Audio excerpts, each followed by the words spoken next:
Our session will shortly begin in around 10 minutes. So please sit back and enjoy our second session in a meanwhile.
Our afternoon session will begin shortly.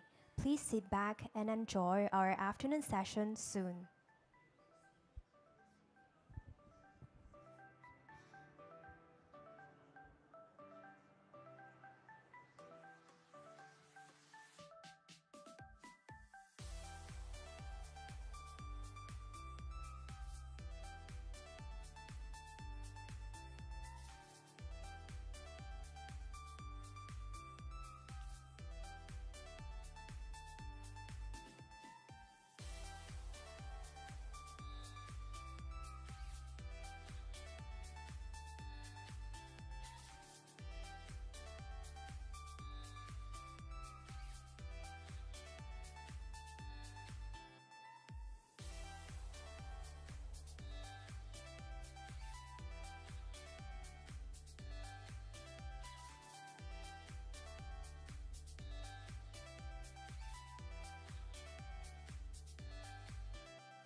Good afternoon, ladies and gentlemen, esteemed scholars, researchers, and industry professionals. Once again, welcome to join us at the Web3 Scholar Conference 2025. The Web3 Scholars Conference is hosted by DAGKnight and the Research Center for Blockchain Technology of the Hong Kong Polytechnic University, co-hosted by Outlayer and the PolyU and Cyberverse Academy Joint Lab on Law and Web3, and supported by HashKey Capital, Arweaves, and Brevis. We are going to begin our second session. Our first speaker for this session is Professor Ed Felten, co-founder and chief scientist of Off-Chain Labs, and Robert E. Han, professor at Princeton University. Professor Felten will present the topic, Next Generation Proving for Rollups. Please join me in welcoming Professor Felten to the stage. Professor, please. Thank you. Thanks for your time today. I want to talk about where I think, or maybe speculate, we are going in terms of how we do proving for roll-up chains. Let me start by talking about the status quo. How does this work today? There are two general approaches to proving the outcome of a roll-up. The first one is optimistic proving, or you might also call it interactive proving. Interactive because it involves a multi-step protocol involving multiple parties who are making different claims about the execution.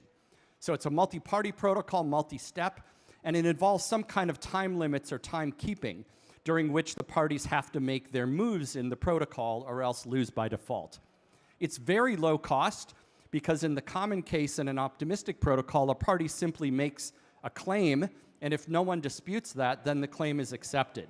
If there is a dispute between parties, that has some cost, but that cost can be covered from funds that are slashed from the loser, from the deposit of the loser in the protocol. So very low cost, and an ordinary node of a chain has the capacity to participate in the optimistic proving. The other approach is so-called ZK proving, and I put ZK in quotes because, of course, these methods are not really zero knowledge in practice typically. It's a non-interactive proving protocol where a single party posts a cryptographic proof of correctness.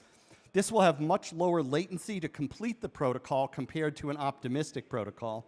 In an optimistic protocol, the parties have to be given enough time so that they can make their moves in the protocol even if there is censorship on the settlement chain. Whereas the ZK proof typically has much lower latency. The algorithms involve some complex cryptography and mathematics, some complex software tools. And proving is relatively expensive and sometimes requires high-end hardware. And so this is generally more expensive but lower latency. And this is the status quo. You do one or you do the other. Now, I think we can, now these approaches both work, but they both face bug risk, meaning that if there's a bug in aspects of your system, your protocol can fail because of a proof system bug. So first, I want to talk about bug risk because I think the thing that we need for next generation proving is to be able to cope with bug risk. Okay, so first let me talk about what it is that we're proving when we prove the execution of a rollup. Fundamentally, what we're proving is the execution of a state transition function, which is some deterministic function that takes the current state and some inputs and produces a new state and some outputs. It's typically written in a high-level language or languages, and it gets compiled down to machine code or down to a proof system. So this is what you're proving. Fundamentally, you're proving the execution of a fixed state transition function of this type. Okay, so let's talk about bug risk. We want to be resilient against bugs. That is, we want it to be the case that if there's some bug in the prover, or if there's some bug in the code of our state transition function, which in practice is quite complex, typically often written by taking, say, an EVM node such as Geth and then making modifications to it. We might also have bugs in the compiler or related tools that take the source code we wrote for our state transition function and compile it into some artifact that we use in proving. And so we want to be resilient against as many bugs of all of these types as we can. Okay, and I'm going to categorize the bugs into two types, safety bugs and liveness bugs. A safety bug is a bug that allows an incorrect result to be proven, and a liveness bug is a bug where some correct result is not provable, therefore typically implying that nothing at all is provable. And so your proof protocol is unable to terminate. A bug in any one of these components could lead to either a safety or liveness bug in the whole end-to-end proving system. And the fundamental challenge that I want to address in this talk is how to cope with these types of bugs, how to make proof systems that are resilient against them. Okay, so let's talk about the safeguards, excuse me, the safeguards that we have currently. With optimistic proving against a safety bug, we have this mechanism conventionally of Security Council intervention. That is that there is a Security Council of trusted parties who are chosen by governance, and they can act if an incorrect proof appears to be happening. Worst case, they'll discover after the proof that it wasn't sound. So ideally, the Security Council will pause the protocol in order to give time for chain governance to fix it. Although today, most chains actually allow the Security Council to directly modify the state of the chain. That's protection against a safety bug. Against a liveness bug, the protocol will be stuck. You won't be able to make progress. And so again, governance action would be needed to fix that. So Security Council here is an important part of this. So let me talk about some best practices for how Security Councils are selected and managed. It's generally a multi-sig of independent parties, and independence in all the senses of the term is important here. Typically, it's a high approval requirement, not something like 9 of 12 or 10 of 12 for an action of the Security Council. And a best practice is to have the members be elected by governance and to have the election be done using a system that provides proportional representation so that a supermajority of the Security Council members necessarily represents the votes of a supermajority of the community members. Now, these protocols typically have a time window for action by the Security Council. After the protocol verifies a proof, you wait for a time interval to see if the Security Council will intervene. How long should that interval be? Well, it needs to be long enough for the Security Council to do everything it needs to do. To be alerted that something might be wrong, to get the evidence, to deliberate, to discuss among the committee members, decide there is a bug and that something should be done about it, such as pausing the chain, then jointly sign a transaction to pause the chain, and then get that transaction included on the L1 chain, even if there's censorship of the L1 chain. And this censorship problem is one of the core challenges here. All right, so let's talk about censorship resistance of this mechanism.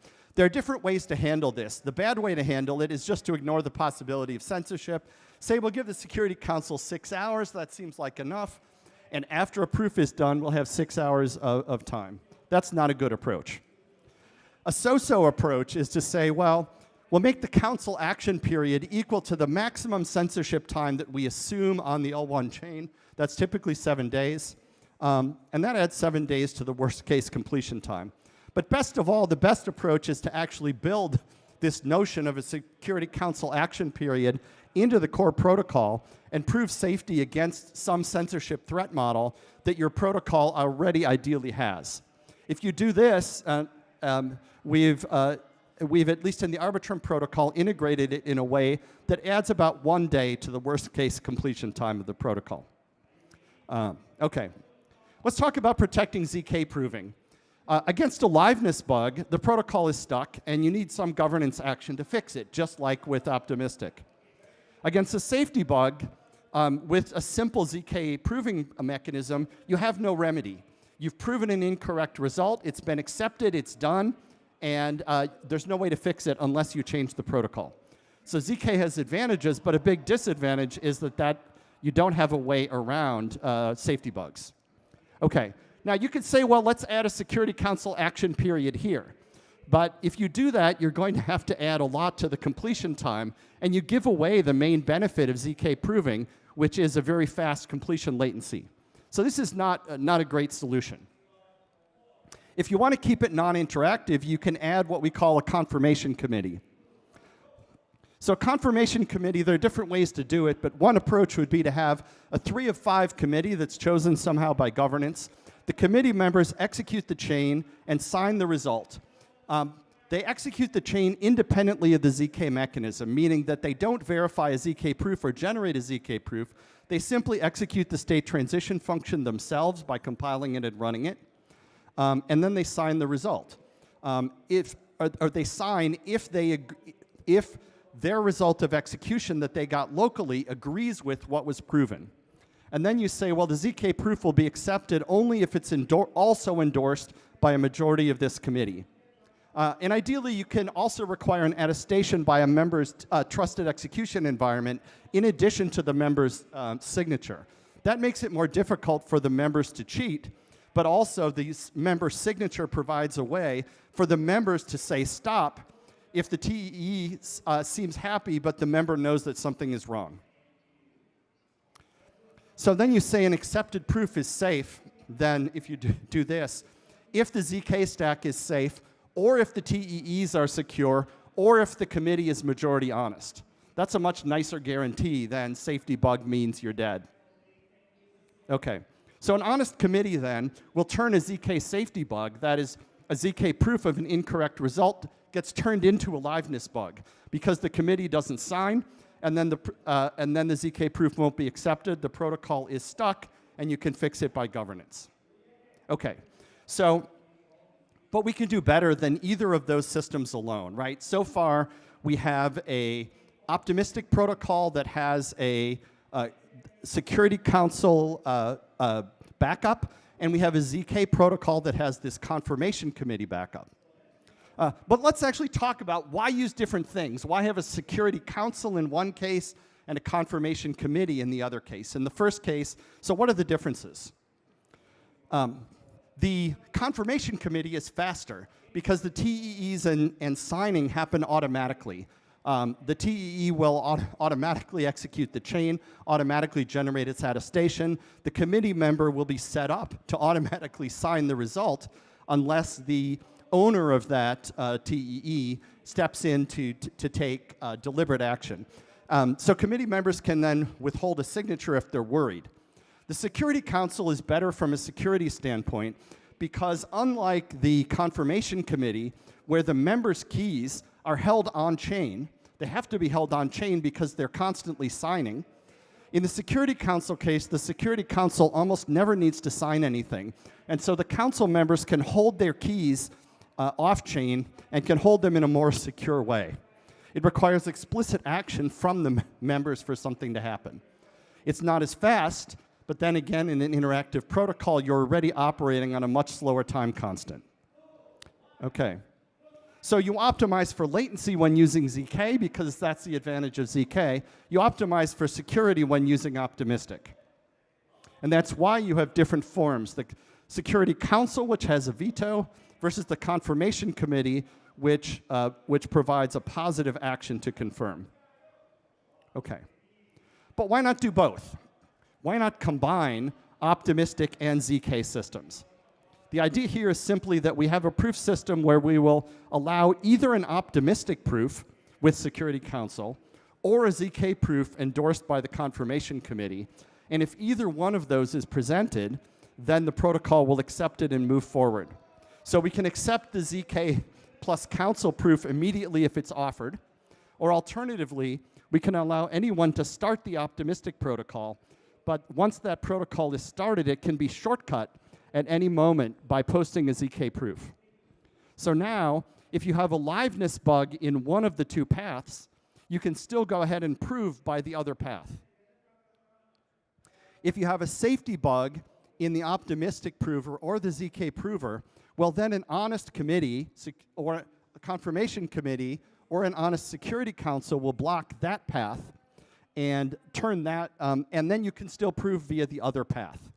So by combining them in this way, you get this combination which gives some better properties than you could get with either system alone. So let's talk about then what guarantees this provides. we can say that the chain is safe under these conditions. If the ZK prover is safe, or the confirmation committee is majority honest, then this proof can be done. If either one is true, this means that the ZK branch will not be able to prove a false claim. If the ZK prover is safe, of course, it cannot prove a false claim. Or if the committee, confirmation committee, is majority honest, then the majority will withhold their signatures. And in either case, you'll be unable to prove a false result. By the other path, we need one of those two to be true so that the ZK path doesn't have a safety failure.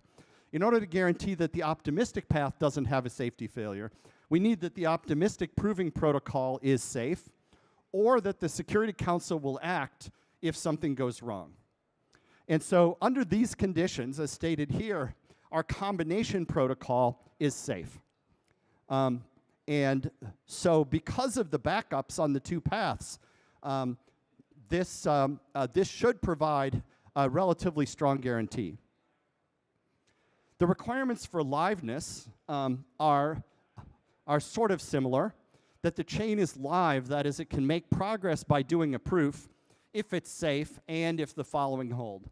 The chain is live if either one of the paths are live. The first path, the ZK path, you require that the ZK prover is live, meaning that the correct result can be ZK proven, and that the committee is majority honest, so that the confirmation committee will be willing to sign that correct result. Alternatively, you can achieve liveness by using the optimistic path. There you have liveness if the optimistic prover is live and if the Security Council is minority honest. So for example, if you have a 10 of 12 requirement for the Security Council to veto a result, then you need only 3 of 12 to be honest. Because if those 3 withhold their votes from a false veto, then the false veto won't be generated. So here, optimistic prover live and Security Council minority honest. And here again, you can see an advantage from a security standpoint of the Security Council approach, where you wait and provide a period for a veto. So you get liveness if either path is live. Okay, so next steps here. These ideas are relatively recent development from our research team at Off-Chain Labs. Interestingly, this is similar to, although it differs in some respects, from a post that Vitalik put up, I believe last week, talking about multimodal proving system. So our next steps are first to write and publish a more detailed spec for the overall protocol that nails down some of the details that you want in a specification. Then to implement and test it and move to deployment. I predict it's not up to me. Arbitrum governance and updates are decided by the Arbitrum DAO, but I would predict it's likely that this will be available for Arbitrum chains before too much longer. This is definitely a direction that I think makes sense to develop the protocols.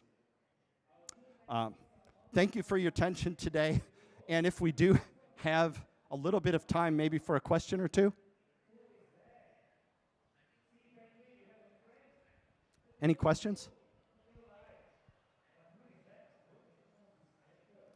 Okay, thank you. Thank you, Professor Felton, for your incredible presentation. Please take a seat as we continue with our session. Next, we have Dr. YQ Jia, founder of AltLayer, who will present on the topic Autonome, backbone of a verifiable and interoperable agentic web. Let's welcome Dr. Jia to the stage. Dr. Jia, please.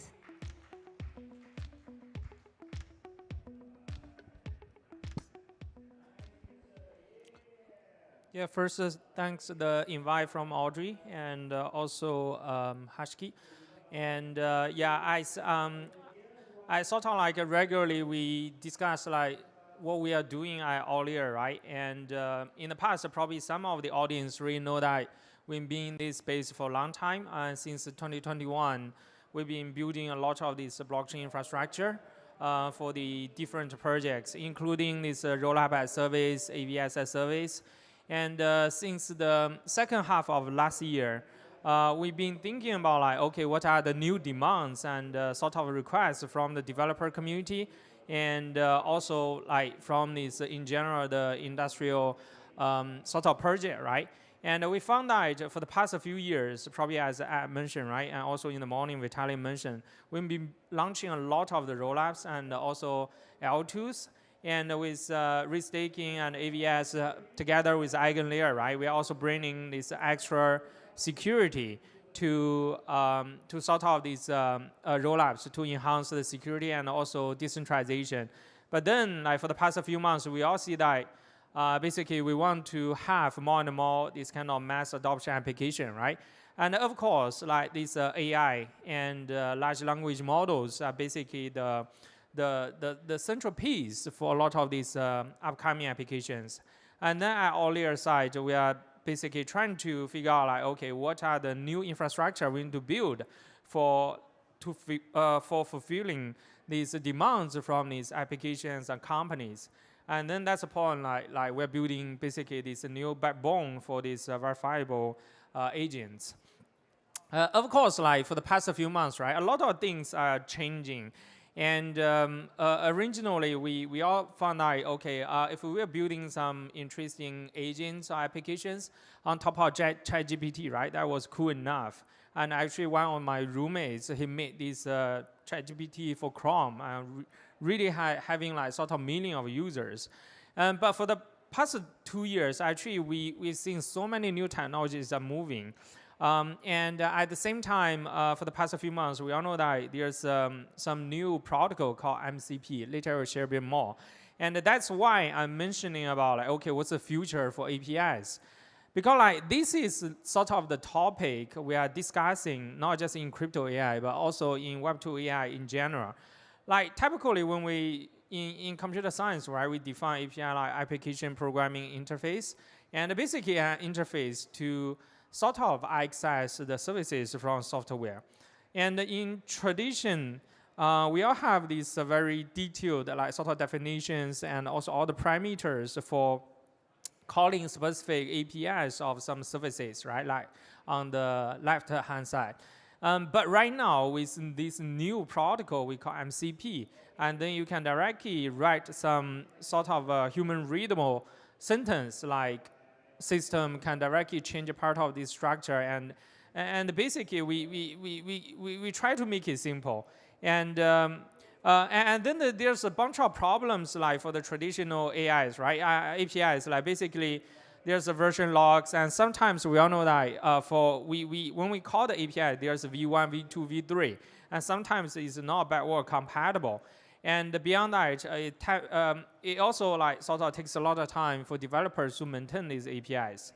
But with sort of this new model context protocol proposed by Anthropic, we can, as you can see, right, compared to the left-hand side, like super detailed and a little bit complex like API calls, right now we can really use some very succinct, like sort of these sentence, human-readable sentence to directly call these APIs if you can build this kind of MCP server for it.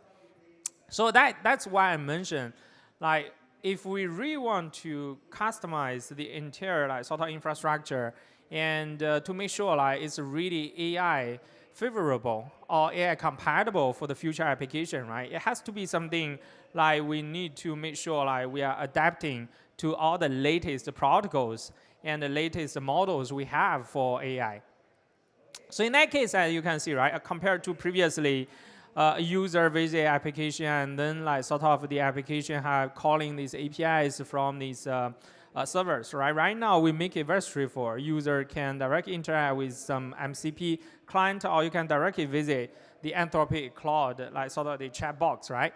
And then you connect to this MCP server, and the MCP server actually can directly call these like sort of services they have. So that's also make us to think about, okay, what's the future for the design of the entire applications, especially the backend side, right? One thing we are thinking like, definitely we need to figure out like the ways to make this dynamic tool discovery, and at the same time, we need to figure out, okay, how we can make it more semantic compared to previous is more is kind of machine readable API calls, right? And if we are really changing from these API calls, traditional API calls to the new MCP protocols, probably something definitely even better than MCP, right? Then, like for developers and also for applications builders, like we need to think about like, okay, what kind of new models we need to adapt to, instead of like we directly change the sort of some APIs, right? We need to figure out, okay, a better way probably can provide a much better interface or access from these MCP servers. So all the applications and the developers, they can just like write this kind of human readable sentence to call these functions. And beyond that, as I mentioned, right, we also need to figure out like, okay, like instead of focusing on the implementation side, like what kind of detailed APIs we want to call from the servers, right? We probably need to think about, okay, as an application builder, right? What kind of like use case and what kind of purpose for this application? We just need to focus on the intent. For example, if we want to build some travel agent, like travel planning agent, right? We just need to figure out like, okay, what kind of results we want to have. Instead of like we figure out how to call this server API A and probably call that server API B. And beyond that, as I mentioned, right, the parameters are completely different. Previously, mostly these are human, it's basically machine kind of a readable parameter. But right now, we can remake it as like sort of semantic and human readable parameters. We just write a normal sentence, just like these chat conversations, and then we can directly build the applications. And beyond that, as I mentioned, right, since we can have all these extra adapters like MCP clients and servers, we can easily replace the very complex like sort of interfaces for the traditional servers. So in that case, for a lot of applications, if you want to build these Legos on top of the other servers applications, the best way is basically you figure out like how we can quickly adapt to these new applications and interfaces from the other sort of protocols. So that's why right now probably MCP is a good way, but in the future, probably there's some other MDP and the other names like can provide better protocols for AI, right? So in that case, for application developers, we need to adapt to that one. And beyond that, there's a bunch of things we need to think about, like, okay, for the system integration, we definitely need to reduce like sort of the maintenance. At the same time, can we make the whole system very compatible and also composable to each other? It's quite similar to what we have, like this interoperability across the different chains, L1s, L2s in crypto. But it's sort of like it becomes something we may need to design for AI applications in the near future.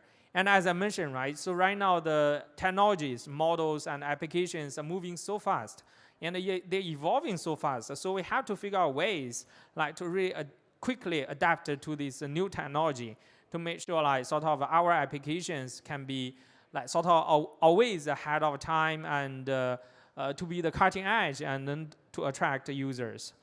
Of course, like these new business models, and probably we can just provide these kind of MCP servers, and later we can profit from the advertisement. And sometimes, like, we also think about like, is the browser still the best way for agents, or probably we need a better like sort of instances to replace browsers to present the data for AIs and also for users. And I'm talking a lot about this new sort of movement about the AI and MCP and all the interfaces.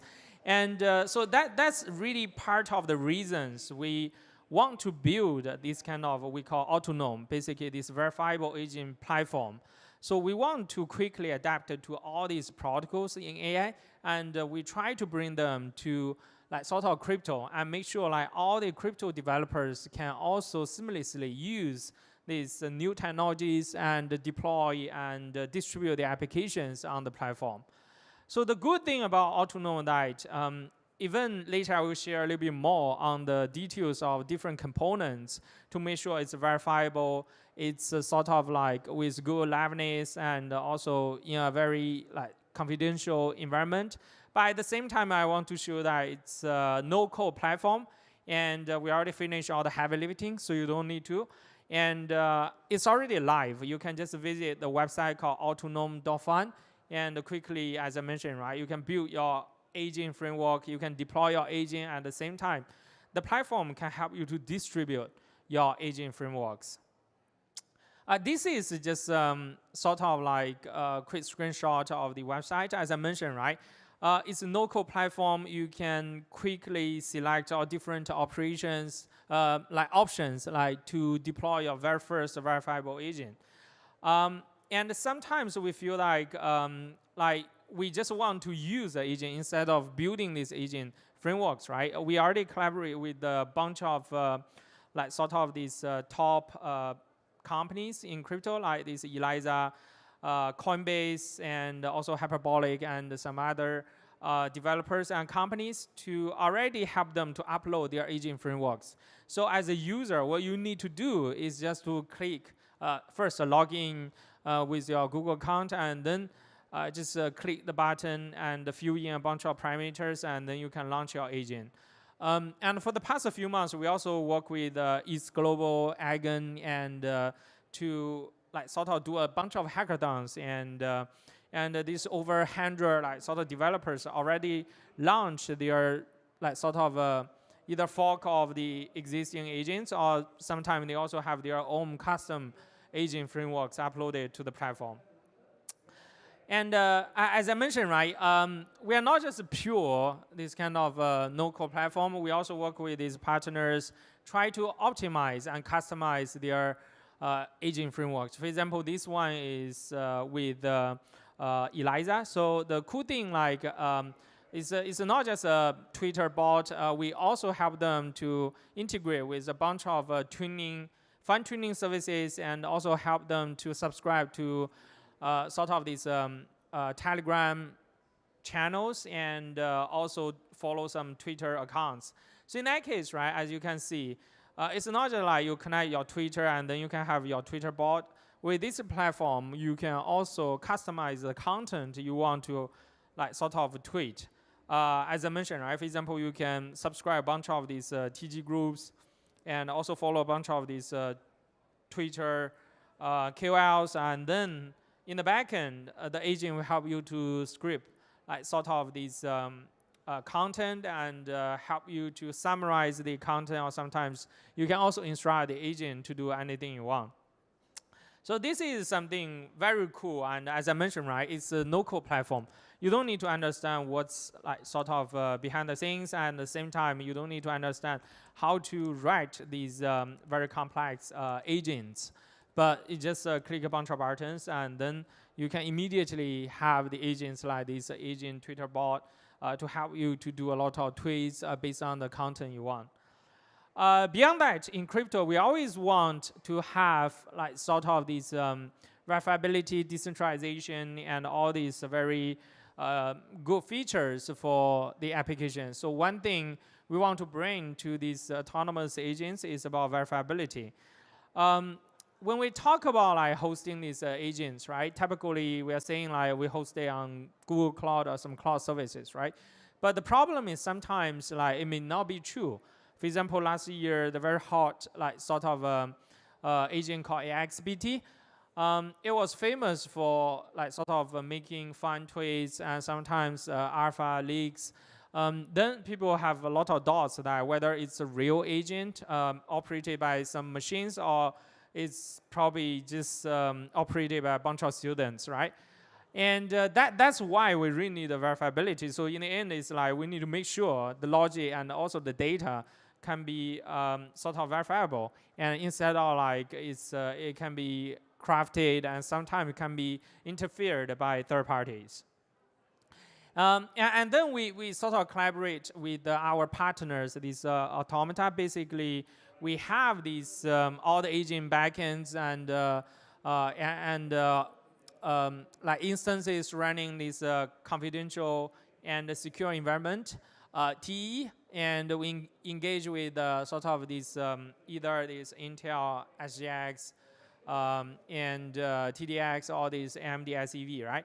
The entire workflow is quite similar to ZK proof, but it's just like we switch this ZK prover to TE prover. But in general, as I mentioned, right, we want to ensure the logic and also data are basically untempered, and there's a regularly generated like some attestation report, and this attestation report can be proved on-chain, as basically it generates some extra proof on-chain, and then the smart contract on-chain can do the verification. And beyond that, we make sure like all the agent can be verifiable, but sometimes we also want to make sure the agent always 24/7, right? And when we send a query and we want the answers within a few seconds. Of course, in Web2, most of the time it's not that time sensitive, right? We ask some questions, even the reply within like sort of 10 or 20 seconds, we still feel like, oh, it's okay, because we understand there's a big language model running behind the scenes, right? But in crypto, like 1 second is very important. Like yesterday, the market crashed, and sometimes if you're running DeFi agent, right, you want the liquidation, all this kind of asset balancing or asset management to happen within like sort of probably 100 milliseconds or 10 milliseconds. So in that case, as you can see, right, in crypto, we really need to make sure like all the agents can basically perform in a very short period of time, and sometimes like just within a few milliseconds instead of seconds or minutes. Because like a lot of things, especially the DeFi agents, you basically need to really perform these operations immediately once some like sort of dumb thing happens. Especially for liquidation, and sometimes, as I mentioned, right, it's kind of balancing of your assets and portfolios.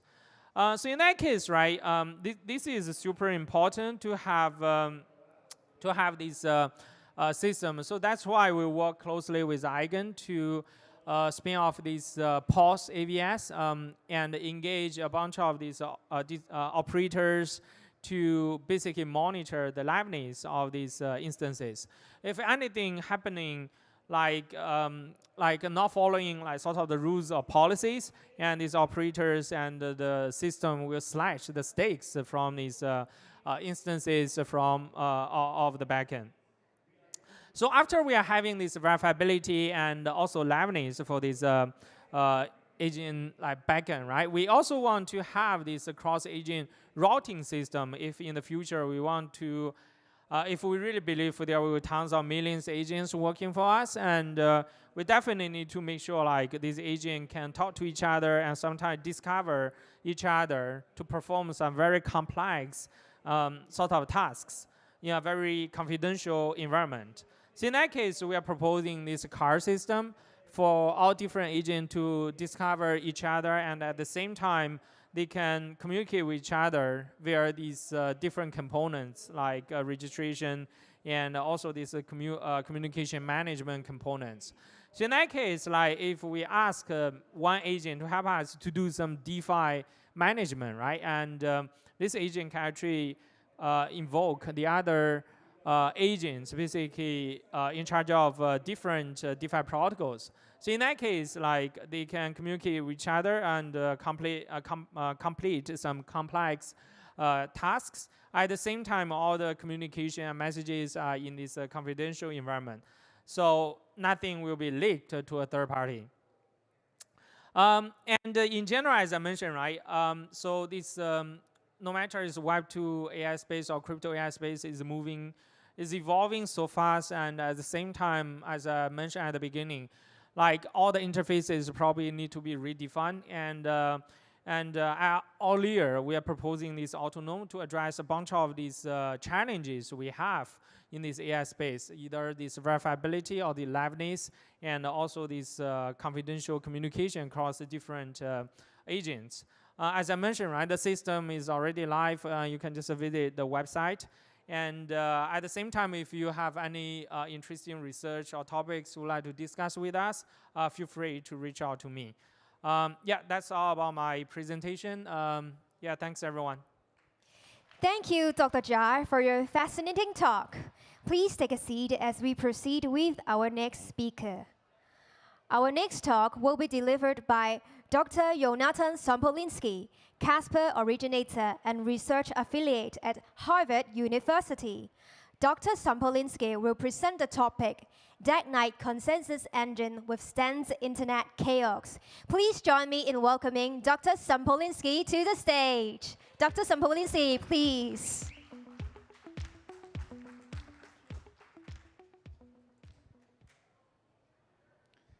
Okay. Hi, everyone. So this is a new topic I'm contemplating. I'd like to share with you some initial thoughts on the topic. So the world is becoming rather chaotic. I don't need to elaborate on the reality that you are all familiar with, regardless of your geographic location or geopolitical affiliation. And I started wondering whether there's some grounds to consider consensus systems, consensus engines, that can withstand a chaotic world. Now, of course, if Homo sapiens destroy everything and we are all under nuclear fallout, at a certain level of apocalypse, this thought process won't lead us anywhere. We will all be hiding and transacting with monkeys. But there is room to think about a more realistic scenario where the internet is not as smooth, either due to actual cyber war, some kind of censorship, geopolitical fragmentation of geopolitical enforced fragmentation of the internet. There are many scenarios which come to mind where the internet won't be as predictable as we are accustomed to today. And my question, the question I asked is, okay, is it reasonable to talk about a consensus engine that can withstand such a chaotic environment? And when you can see here, Blockstream is pushing now a satellite infrastructure for Bitcoin. You can witness more older Bitcoin talk, discussions of such manners. And this topic also begs a more philosophical and conceptual discussion about formal consensus versus protocol consensus. So the argument, so Neha at the time at MIT DCI, from MIT DCI at the time posted a poll that caught my attention. And the poll was basically what authority do we give to Bitcoin consensus in case something, some catastrophe happens and there's a reorg? So of course, we think Bitcoin is governed by the longest chain rule. But one can argue that the longest chain rule is only the default governing protocol of Bitcoin network. And if Bitcoin would suffer a net split larger than X blocks, that would no longer be the case. So let's talk in practical terms. So you see here, different people have different opinions as to when will the Bitcoin protocol fail to govern the system. I suppose most people will say after 6 blocks, the longest chain still holds, but maybe after, I think the vast majority of people would say, contrary to this poll, that after a year of blocks, there won't be a reorg. Meaning, even if the internet was split or some other manner the network was split, then still we would keep our version and violate the longest chain rule. Okay, what does anything of this have to do with DAGKnight? So my argument is that the only consensus model that can enter the discussion about such a situation is the parameterless model of consensus. And this model means that you are not assuming in advance, you're not hard coding in advance any parameter to the code base. So technically, there are synchronous protocols. Most of the protocols that you are familiar with are synchronous, meaning there's either an explicit parameter in the protocol, hard-coded in the protocol, or an implicit one. In Bitcoin, the 10-minute parameter is implicitly injected into the protocol, into the difficulty adjustment. And in Caspa today, there's the latency is explicitly represented through a parameter k. So these would be called technically in the academic literature, in the scientific literature, synchronous protocols. I argue that this, perhaps this is rather trivial.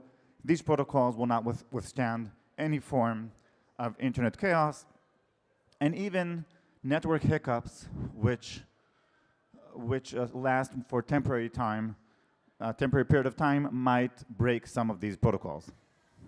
Not GhostDAG, not the GhostDAG of Caspa, but other more BFT-styled protocols.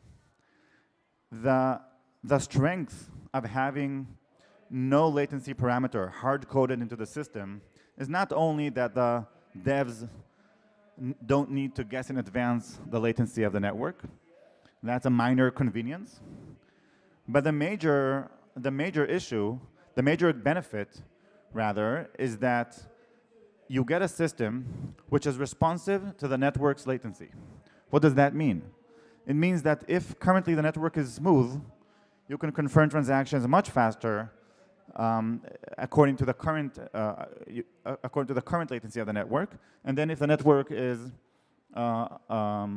disrupted and there's some temporary or not chaos in the system, then you must wait a long time before you confirm transactions. All of this is manifested in this schematic graph. You can see and again, this is not pitching a certain solution yet. This is pitching a model, and this is the partially synchronous model of proof of work. Here, the main take-home message is, if you want to withstand internet chaos, then you have to satisfy the property that if the latency is low, the confirmation times are fast, and vice versa. And you have to the sort of twin property, or technically it's called maybe the parameterless security property is that if the network, there's no bound after which the network is no longer secure. So in Bitcoin, if the network is latency is much longer than 10 minutes, or in Ethereum, if for some reason the network latency becomes much larger than 12 seconds, then everything falls apart. Some of these protocols can recover. Typically, you have to have proof of work in order to recover. So this is again a model. There's of course a more formal model, which I didn't prepare here. You can read it in the DAGKnight paper. Okay, so the DAGKnight protocol, which is a joint work of Michael Sutton here in the crowd and myself, is the first protocol that satisfies the following properties. And when Michael showed me the initial protocol, we thought this, we tried to solve something weaker, but when Michael showed me his brilliance in devising this protocol, we immediately understood that this solves something stronger. So the formal property is that this is a proof of work protocol that can withstand 50% up to 50% Byzantine fault tolerance without assuming anything on the latency of the network. Okay, so this in comparison to Bitcoin and Caspa, again, which do not satisfy this, this property, DAGKnight protocol satisfies it. We are working on implementing this and integrating this into Caspa. It will take a while, but this is definitely the ultimate consensus protocol, and we won't back away from baking it into the consensus protocol of Caspa with the hopes that the community accepts it. So this is regarding DAGKnight. Perhaps I will only show one more thing about DAGKnight and just explain these colors that you see in the figure, because this is less boring than it looks like. So what you see here on your right-hand side, on your left-hand side rather, is a network on the left that is rather connected. For our sake, this is considered connected, at least under high block rate. And at the side of this DAG of blocks that were produced by the network, there's a side chain or side DAG, probably mined by a low latency miner or by an attacker, doesn't matter. Either way, you see that the vast majority of the network is highly connected, sufficiently connected, in which case the latency that DAGKnight discovers, this is not a latency that DAGKnight is parameterized with, rather that DAGKnight discovers automatically is k equals 2. Going to the middle figure, the latency of the network is a bit larger, and you can see that the side chain, the side DAG is a bit thicker, so there's a larger net split. Your mental model should be the wider the side DAG implies the wider the net split, the wider the disconnect in the internet, or in this case, in the Caspa network. In this case, in the middle graph, in the middle DAG, you'll see k increases to 4, and to the right extreme, you have a graph that represents a larger, yet larger split in the network, which will lead to k equals 7. The benefit of this, again, is twofold. One benefit is that the network remains secure even when there's a large split. And the flip side of the coin is that when the network is very smooth, confirmation times are fast and k decreases. Okay, so back to the apocalypse. In the apocalypse, I described a few requirements. The responsive model, the parameterless model for consensus, but of course this is not sufficient, because it gives it gives theoretical consensus, but practically in your local areas you'll need stronger properties, and I'm kind of thinking of ways to, in advance, shard the network in a way that it pre-discovers the topology of the network, so that we have an idea which miners and subnets of the UTXO set we would be connected to, so that we know how to operate when the network is split. This is even not work in progress, I would say. I would say this is still half-baked thought and inspiration. I'm trying to figure what's the right way to approach this topic. So the last perhaps mundane use case is probably the most practical one, or we hope so, it will be the most practical one, and that is what happens when we want to create temporarily much larger blocks. For instance, let's say you want to create, to post on Caspa a Stark proof for a rollup, in which case the block would be much larger because Stark proofs are large relative to, in contrast to snarks. And, or consider a case where you have a rollup running on Caspa, and then suddenly the rollup operators disappear. Ed discussed previously the trust model, but assume some form of committee disappeared or some form of operator disappeared, and the users are stuck.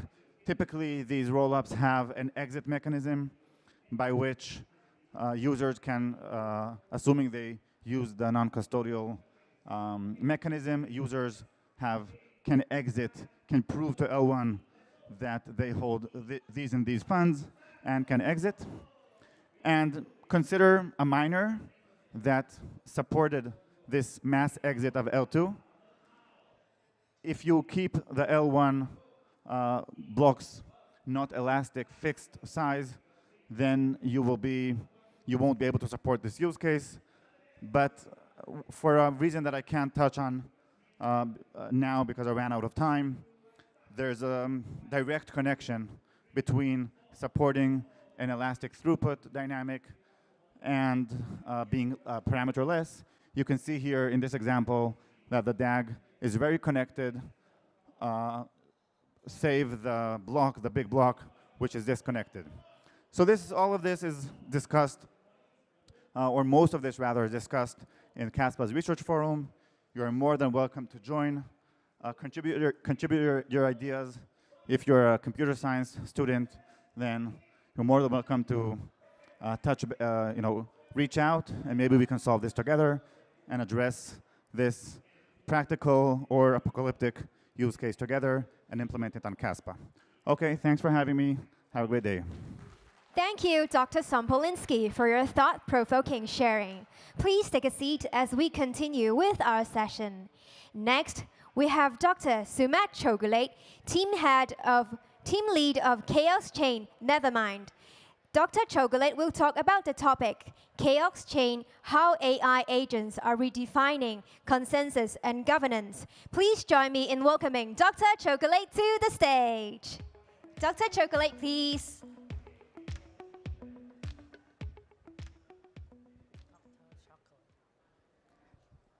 Hi everyone, I'm Sumedh, and today I'm excited to share with you what we believe is the next chapter in blockchain infrastructure. Blockchains were a breakthrough in decentralization, but what if we could take it further? Right now, blockchains operate autonomously, but what if they could evolve autonomously? That's what Chaos Chain is all about. It is powered by AI agents so that the chain could learn, adapt, and upgrade itself continuously. Let's zoom out. Bitcoin gave us decentralized money, but it was static. Ethereum introduced us to programmability. With that, we got smart contracts, DeFi, and DAOs, just to name a few. With all these advances, we still require human intervention to evolve the blockchain further. The governance process of blockchain evolution is quite stagnant because it requires human intervention. It takes like months or years to pass any proposal, and then that kind of stagnates the blockchain progress. DAOs also suffer through governance problems. Various times the participation is low, and due to that, only whales dominate what happens to a DAO. Consensus mechanism is rigid in all the networks. So we want to take human out of the loop in this decision process so that we could have autonomous systems which will let the blockchain evolve on its own. Chaos Chain is the first chain where we will have AI agents as the validator nodes of the network. These agents will be proposing upgrades and executing them autonomously. So they will have access to the execution environment. So from the surface of the blockchain till the virtual machine itself, they will be in charge. In our first implementation of Chaos Chain, we had agents more or less on the surface where they could propose transactions and blocks, and other agents would try to validate them based on their own personality and vibes, basically. So they would form consensus on a transaction and a block, and they would have a voting round to pass the block. But now we are going further by starting to embed blockchain in the whole, by starting to embed agents in the whole blockchain stack. And that way we go deeper with the goal of making these agents the core devs of the network itself. So this will allow us to have, like agentic protocol evolution. And this is just an example, like what we are right now experimenting with. So these agents will stay vigilant, looking for network challenges. And whenever a challenge arises, they will initiate a discussion among themselves. And then they will simulate the changes that is required to deploy and mitigate the challenge that has arisen. So if there is a network traffic spiking, these agents will start a discussion and try to find a solution. They will run various simulations. So basically, they will be exploring the blockchain design space, trying to find the best way to solve a problem. And once they find a solution, they have to run a voting round so that they can form a consensus whether to deploy this solution or not. Yeah, and once the consensus is achieved, like the blockchain goes to the next protocol state. So this is how we can formalize it. Blockchain protocol state is like, we can think of the state as a point in an n-dimensional state space. And then the coordinates of this point are like the blockchain parameters, like block size, time, fees, so on and so forth. Each agent evaluates its utility function, which is just a linear combination of all the objective functions depending on these parameters. So so under the hood, we use multi-agent reinforcement learning for all these agents to optimize for what they think should be the solution, what they think needs to be optimized, and propose a new change. So with this shared environment, all of them work together to upgrade the blockchain. And then there will be a collective decision that undergoes based on the agent's reputation system. So with this, we unlock various new stuff. Like we will start seeing scalability without any centralization. We should have DAOs which are self-governing through these agents, as these agents will make this governance process autonomous. And the network should evolve naturally. So this is like a living organism. And this will also give rise to agentic economies, which will be decentralized. This has given rise to various research challenges and also engineering challenges, like formal verification, like how do we prove the next upgrade of the protocol is verifiable? Emergent behaviors, this is very interesting. Like what kind of emergence of different properties we can expect from agents as they co-evolve? Can we have emergence of intelligence out of all these agents? Cross-domain optimization is, again, going to be an important topic to explore, and then evolution of governance. And then also from the engineering side, we have to make sure these agents are aligned with human intent and public goods. And then we have to make sure that these agents are secure from any external attack or attacks from the agents itself. So we believe this is the next evolution for the blockchain. And whoever is working on agentic governance or decentralized systems related to agents, please reach out to us. And you can find more information about the project by scanning the QR.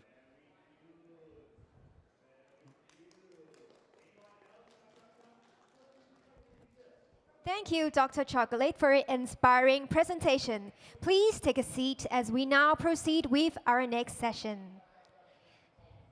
Now, let's move into our third session on cryptography, a key aspect of Web3 technology.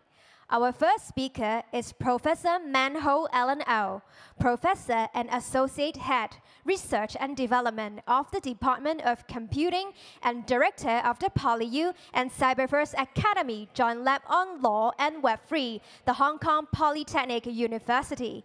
He will explore the topic, Privacy Enhancing Technology for Central Bank Digital Currency, a technical perspective. Please welcome Professor O to the stage.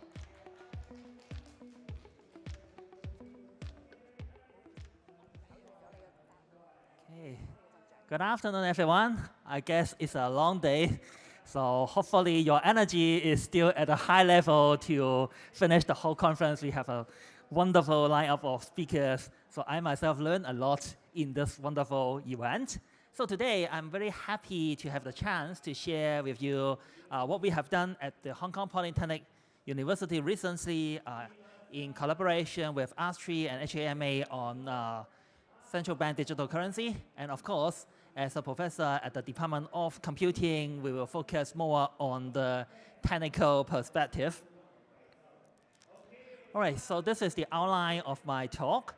I will first briefly introduce central bank digital currency, or CBDC for short, and discuss the privacy requirement of CBDC. Then we will go through some of the technologies that people typically use to protect privacy, and followed by a case study, which is some of the prototypes developed by HAMA in the recent year on CBDC in Hong Kong, and finally concluding remarks. So central bank digital currency, what's the definition? In one short sentence, it's simply the digital version of fiat currency issued by the central bank. For those who are visitors to Hong Kong, do we have a central bank in Hong Kong? Actually, no, but we have the Hong Kong Monetary Authority, which kind of functions as the central bank in Hong Kong. And around the world, there are a few countries already launched a digital version of fiat currency. Many of the countries have do some kind of pilot or POC or research, and 19 out of the group 20 countries are now in the advanced stage of CBDC development. So this is one of the hot topics in recent years. So why are these central banks interested in exploring CBDC? Well, there are a few potential advantages. Firstly, it can reduce transaction cost. Well, if you are a merchant, you know how high it can be to handle, let's say, cash payment. And it also enhances financial inclusion. In some countries, there are like island countries, then you can't afford to have a bank branch at every location in some remote area. So many of these citizens may not be able to enjoy some of the banking services. So with CBDC, they can serve more people, even those living in the remote area, and improve monetary policy implementation. At the most extreme example, in the most extreme case, we may even use CBDC to impose a negative interest policy to kind of force people to spend. Of course, this is just a radical example. And facilitate fintech innovations. For citizens in Hong Kong, every now and then, the government may give money to the citizen to encourage them to spend. So those money are not given in cash, but in a consumption voucher. So you can only use those vouchers to make eligible purchase. But the admin cost is pretty high. I think last time we tried to disperse the consumption voucher to our Autobus card. And because the Autobus card has a limit, then it becomes a tedious process. You first receive $3,000 onto your Autobus card, then you spend all $3,000, and after that you get another $3,000, and then you prove that you've spent another $3,000, then you can get the later $2,000. So it is kind of time-consuming, high cost, high admin cost. But if we have CBDC, maybe it is possible to simply send this digital version of the fiat currency to everybody's digital wallet, and because of the use of smart contract, we can also program some condition under which this money can be used. So this will facilitate people's use of this consumption voucher. So in other words, CBDC may also facilitate fintech innovations. So there are a number of advantages in CBDCs, and therefore many banks are exploring it. So this is just a quick overview of what are the participants in CBDC and what are the types of CBDCs. There are two types. One is the wholesale, which is used by the financial institutions to make settlement. But today's focus will be more on the retail CBDC, the CBDC used by ordinary citizens.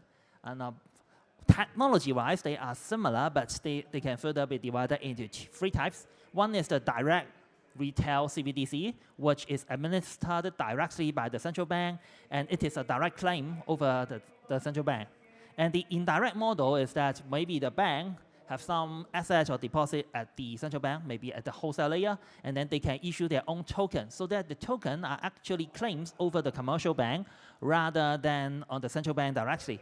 And final model is the hybrid model, where the daily operation is conducted by the commercial bank, but those tokens are still a direct claim over the central bank. And for main topic of today is privacy. Well, what do we mean by privacy? Privacy is the individual's rights to keep their personal information out of the public view, or control over the extent, timing, and circumstances of sharing personal information with the others. And it is a major concern of a major challenge for CBDC. Many people think, oh, the central bank is issuing CBDC because they would like to track our spending habit.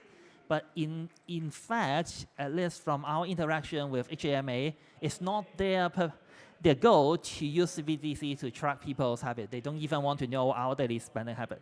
And privacy by design is a commonly agreed principle. So we should adhere to this principle. So let's dig a bit deeper. What do we mean by privacy? Well, there are several types of privacy. Any CBDC would consist of holding and transactions. Holdings is just like an account. It has a balance, and it has an owner. Transaction involve a payer, a payee, and the transaction amount, and maybe some auxiliary information such as transaction time. Now, for privacy, it can refer to holding privacy, transaction privacy, or identity privacy. The last one means that, okay, given something like an account number, is it possible for people to get your legal ID? So in the following few slides, we will discuss the challenge in achieving all these privacies. Now, this is just a summary table of who is involved in the system and what should they know. For the central bank, actually, which is the system operator, knowing all these information is optional. In the daily operation, they do not really want to know the amount of this transaction, or who is the player, who is the payee, what's the legal ID of this payer-payee, or their balance. Well, only in case of some dispute or some problem arise or under court order, the central bank will inquire the commercial bank on, okay, what is this transaction about? So basically, in a sense, the system operator do not really need to know these information in the daily operation. Then for the validator, which validate the transaction, they optionally need to know payer, payee, but they don't need to know the real identity of the payer, payee. They kind of, you may think, okay, they need to know the transaction amount because they need to make sure no new money is created from the transaction. But later we will see how the cryptography can help ensuring this property without letting the system validator know these information. And for the others, we would like to tie as much information as available. Now, okay, let's look at the actual requirement from the user. If you ask the user, is privacy important to you? You may say yes. But if you ask the user how much you are willing to pay for your privacy, the answer depends. Somehow, some people prefer privacy over other things, but very often they prefer, their preference is, okay, efficiency or convenience. If they have to sacrifice the system efficiency or convenience for privacy, they may not do it. And in fact, there are different ways to measure the cost of your privacy. So there are experiments like if people give you a discount of like $5, are you willing to leave your email address then most of the time some of the people will say okay, some may say no. Then that goes to the next question. It also depends on what you are doing with the transaction. If I am buying coffee and you tell me, okay, if you leave your email address, I give you a $5 discount, then maybe I say okay. After all, I have many email addresses and buying coffee is not something shameful.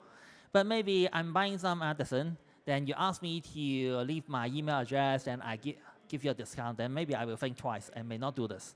And further, finally, it also depends on who is collecting the information. Maybe I am a customer of a certain bank that I'm okay for the bank to know my financial situation. After all, I'm using this bank account for my salary, so he knows how much I'm worth anyway, so I don't mind him or her collecting my information. But I may not want some of the small merchants to know my details.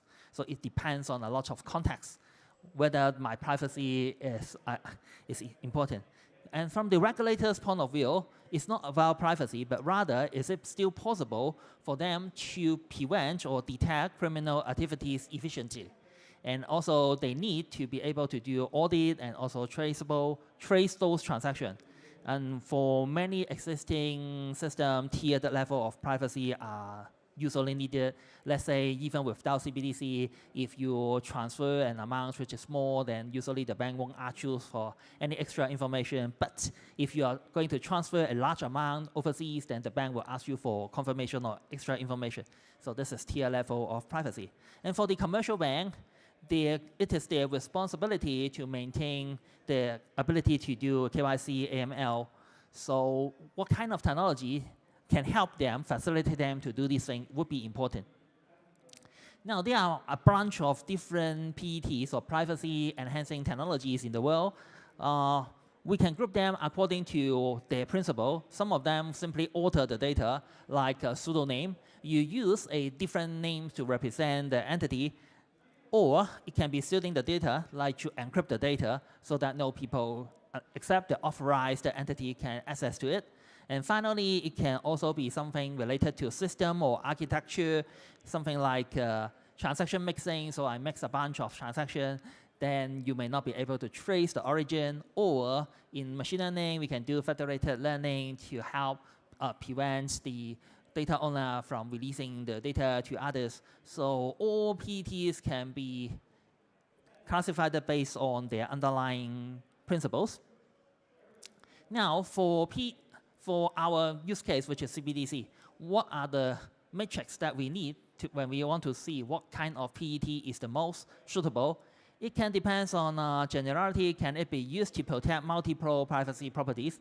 We discussed holding privacy, transaction privacy, and ID privacy. So can the PET be used to protect all? And also, is it mature? Has it been tested and used it for a long time?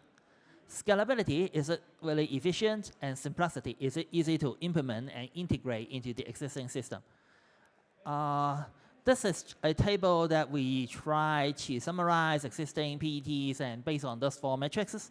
And you may see, okay, pseudonym, very mature, very scalable, very simple, but may not be general. It can be used to provide ID privacy, but not the others. Something like zero knowledge proof, which is the next section, ZK can provide kind of all these privacy generality, but in some sense, it's not that mature, at least compared to pseudonym, which has been used for a long time. It's still very expensive and also not very simple. We need experts to be able to design and implement ZKP correctly. That's why a number of speakers mentioned, okay, besides ZK, we may need some other extra measures because there are many ways that errors can be made. Now, for today, the rest of the time, we talked about we focus on 2 privacy enhancing technologies that we think is suitable for the CBDC prototype in Hong Kong, which the first one is pseudonym. Pseudonym is, of course, very simple. So we replace a data element with an ID, which is non-sensitive. It has been adopted in many scenarios already, like in the cryptocurrency world, in Bitcoin or Monero, they support staff address. Still, there are some minor difference. In Bitcoin, you have a Bitcoin wallet. From one wallet, you can generate multiple addresses. So as the wallet owner, that means the receiver that generate these addresses. In Monero, you have a long-term public key or long-term address, and based on the long-term address, I generate a random number, and then we randomize your address and encrypt that random number using your long-term public key and treat this as your new public key. So in this case, it's the sender that has the capability to generate a new address for the receiver. But either way, it has been used. And of course, in the classical payment industry, payment tokenization in credit card has been used for a long time. Simply replace your ID card number with some string of the same format. And Project Scylla, which is another project done by HAMA, tried to explore the use of pseudonym to protect privacy. I think the strength has been discussed. Some weakness is that it does not provide full transaction privacy. In particular, because I use a pseudonym to represent my account or ID, so if I use the same pseudonym, people can still link this transaction to the same guy. Although they don't know the legal ID behind the pseudonym, but it is not that difficult to de-anonymize the pseudonym. Maybe when I use this pseudonym to buy something, buy a pizza, ask the pizza to deliver to my home address, then people know, okay, this pseudonym belongs to the owner that lives in this particular address. And also, if the pseudonym is irreversible, it may contradict the AML CFT requirements. Now, for CKP, I think this is a very, very powerful technique. It allows people to prove anything without revealing them. So you can prove, for example, your account balance is sufficient without revealing your account balance. And it's adopted in multiple scenarios, in particular in the Web3 world. So I'm not going to details about how it works, but it is very powerful. It can be used. So we also suggest to HAMA, okay, we should try using CKP. There are some weaknesses, like it's very complex. It's not that mature. And the next one is when we really try to implement it, the efficiency loss is pretty high. So we will discuss that next. I'm going to skip this slide for the sake of the time. So finally, is the case study, which is Project Autonome, which is the CBDC, retail CBDC prototype in Hong Kong. Well, it follows a two-tier architecture. There are two layers. One is the wholesale layer, which is used by those banks to do interbank settlement.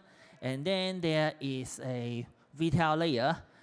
Instead of using a blockchain, they have a set of validators, although they still follow the so-called UTXO models. Well, later you will see this is similar to a blockchain-based cryptocurrency, except that we don't have a blockchain. Rather, we have a bunch of validators, and they have a high-efficient database to store all these UTXOs. So this is the diagram. So we have the users. The users have their own private key, but they don't interact directly with the validators. Rather, they have to be onboarded by the commercial banks. So the commercial bank helps the user to orchestrate transactions and submit them to the validators when the user would like to make a transaction. However, the secret key is still under the full control of the user, so that the bank will not be able to steal or spend the user's money.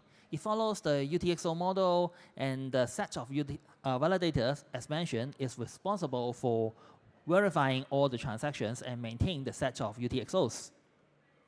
So this is just a typical UTXO diagram. And for those who are comfortable with Bitcoin blockchain, you know, okay, even if we have, even if we use complete pseudonym, just use a Bitcoin address, there are a bunch of privacy issues, including the ID privacy, transaction privacy, and holding privacy. So here, because we use some kind of fixed address, so address equals to the public key of the user, so people will be able to track transactions. And then people can see, okay, the amount of each transaction, and also see, okay, who sent money to whom. So there are some privacy issues in the first version of Autonome. And so recently, we worked with HAMA and R3 to develop Autonome 2.0, which is to use the aforementioned technique, pseudonym and CKP, to improve the privacy. Now, there are two key techniques and 3 key features. The features is that the wallet address are now pseudonyms, and then we use CKP to protect the transaction amount. and encryption for compliance. So basically, the bank will be able to still decrypt the transaction and see who is the actual spender. And so you can support audit trail without mass data collection. Well, let me just skip a few slides because of the sake of time. So basically, this is the situation. Civil knowledge proof is used to prove that a transaction is correctly formed, but including the con ID is encrypted correctly so that if the bank needs, they can decrypt this. And last but not least, actually, it's not so easy because we need to make sure the transaction is efficient enough. So we design our CKP system in such a way that the bank with the secret key can generate part of the proof and the remaining part is generated by the bank so that together they can generate this expensive CKP. And also we try to make this a one-pass protocol so that after generating the CKP, it is sent to the validator and to the receiver bank directly. We cannot afford to have interactions between the payer and the payee. So the take-home message is that we talk about CBDC, we discuss different PETs that can be used in CBDC and also Project Autonome, and we believe it's crucial to have CBDC with PET included by design, and we should be transparent on the design so that people can inspect and gain confidence. So the report of this project will be published within the next few months for people to inspect our design to make sure this is error-free. So thank you so much for having me here today. And if you have any questions, feel free to email me. Thank you. Thank you, Professor Au, for your enlightening presentation. Please take a seat as we continue with our session. Next, we have Professor Yu Yu, Professor of the Department of Computer Science and Engineering, Shanghai Jiao Tong University, who will discuss the topic post-quantum blockchains and CKTLS as enablers of authentic data portability. Let's welcome Professor Yu to the stage. Professor Yu, please. Hello, thanks for the introduction. I would cover two separate topics, post-quantum blockchain and ZKTLS. First, let's look at what a blockchain should look like in the post-quantum era. So, how to define cryptography? Informally speaking, cryptography is about constructing and analyzing protocols that can prevent adversary from reading and intercepting private messages, where we care about like various information security properties, such as integrity, authenticity, confidentiality, right, non-repudiation. And this was achieved by applying like the corresponding cryptographic algorithms or protocols, such as hash functions, digital signatures, ZK, which are all essential to blockchains. And we also have a TLS. So the security of a cryptocurrency, such as BTC, ETH, or any coin, you name it, crucially relies on the underlying security of these like various cryptographic algorithms used, such as digital signature and hash functions. And underlying every digital signature which is used in blockchain, we have the ECDSA, EDDSA, or BLS, or they all depend on the same mathematical problem, which is called ECDLP, which is the discrete logarithm problem over elliptic curve, right? Which is not quantum secure because in the 90s, Peter Shaw invented a quantum algorithm which can efficiently solve ECDLP. So if sufficiently powerful quantum computer is invented, then all the blockchain can be broken, right?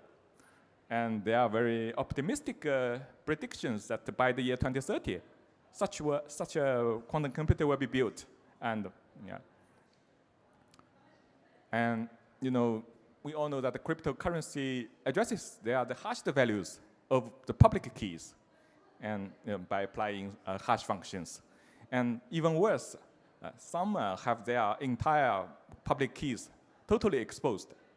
According to our survey, nearly 20% of BTC have entire public key addresses exposed to the public. And the case for Ethereum is even worse. It's more than 95%. So then post-quantum cryptography comes to the rescue. Despite the name quantum, PQC algorithms, they are still classical algorithms that can run on your devices like PC, laptop, or even IoT devices. And they typically, they provide quantum resistance, meaning that we typically have a mathematical proof. And to be competitive, these algorithms has to be computational and communicational efficient, right? Depending on the underlying mathematical problem they are based on, this PQC algorithm can be categorized as lattice-based, code-based, hash-based, ZK-based, and many more. And some of them are broken already. And last year, we know that NIST has standardized 4 algorithms, 3 of which are based on lattice problems, and the other is hash-based. And more recently, they standardized another one which is based on code problems. Actually, the migration to post-quantum cryptography has already begun.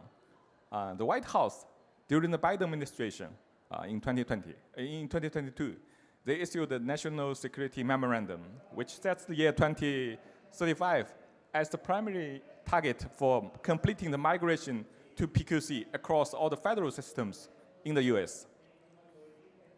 And many major companies are already deploying post-quantum solutions across the diverse platforms and services, such as Google and Amazon clouding service, and the browsers, and the Apple end-to-end secure messaging, and operating systems, and the Starlink satellite communication.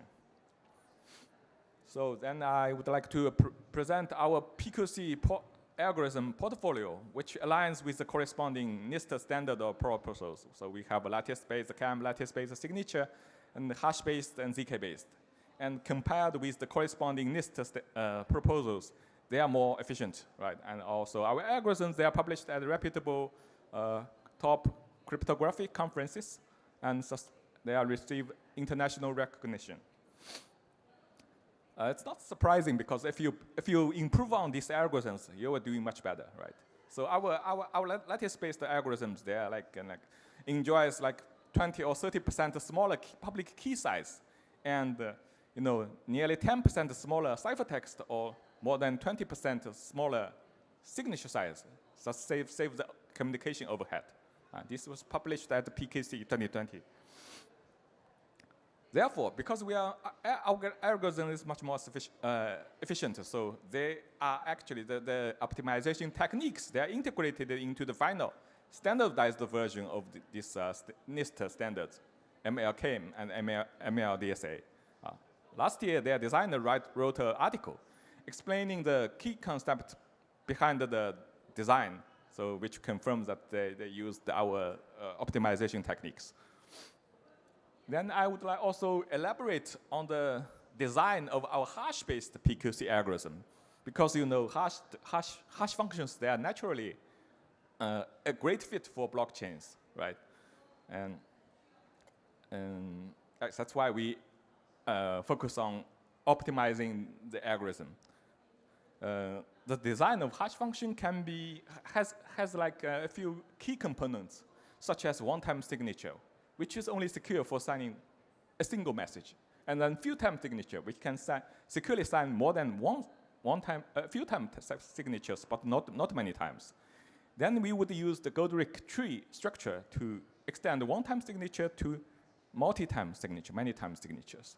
And we all familiar with this Merkle tree, which can compress several public keys into a single piece, right? And beyond the design, we also make 2 contributions. First, we discovered the previous claimed best design of a one-time hash signatures is not secure by providing a forgery attack. Then we also use partial order theory to formally define what a size optimum one-time signature should look like and how to build it. Okay, so it's all about the graph theory. Then this design was published at the top 2 cryptography conference called Crypto. It's not that crypto though. And compared with the NIST standards, our design enjoys like faster signing speed by 16%, and roughly saves the digital signature size by 10%, right? And most importantly, it's the most conservative design because if you design the digital signature, you most likely will use hash functions to do the compression. So if you only use hash function, then imagine in a world, a very smart computer can break all the lattice problem, code problem, isogeny problems, multivariates, or any other problems. Then this hash-based signature will be the last frontier against quantum computers. So it enjoys the most conservative security. And interestingly, there was this recent paper called hash-based multi-signatures for post-quantum Ethereum by the Ethereum Foundation, where they actually plan to use hash-based signature to replace BIS signature, and our message encoding technique was actually adopted and instantiated in their framework. Okay. And I would also like to mention the ZK-based PQC algorithm, and compare. It's based on the state-of-the-art ZK technique called void in the head, and the hardness is based on like the regular single-room decoding problem. So it enjoys like smaller key size and smaller signatures and much faster signing speed. Right. We also released the first PQC open source library in China. We just visited pqcrypto.dev, right? Where compared with the other open source library called the LIB-OQS. OQS stands for Open Quantum Safe. So compared with lib-OQS, our implementation is roughly twice time faster. Right? And our library also provides a GPU implementation, which accelerates the performance by roughly 2 orders of magnitude. Okay, so then I would like to recall the main theme of this talk, post-quantum blockchain.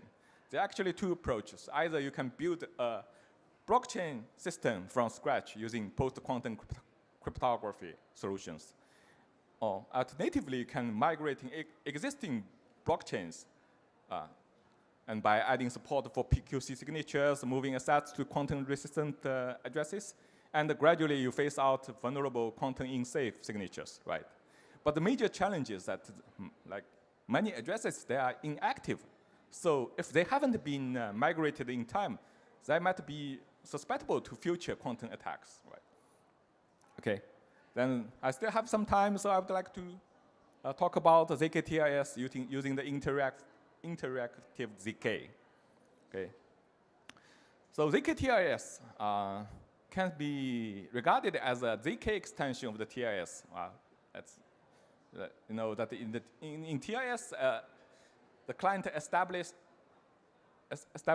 a connection with the server and do the authentication, and he retrieves some messages from the server. Right. Then, as the extension, the client proves to a verifier that the message he retrieves is authentic, right? And make a statement about the message. Right. So it has like many real-world applications. A simple one is that I can prove that I have more than some threshold amount of ETH in my for example, Coinbase account, right? So this concept was introduced about 10 years ago, and we have many solutions like Deco and our approach called the Gabble then Proof, which is based on interactive ZK, and which is essentially the special type of MPC protocol.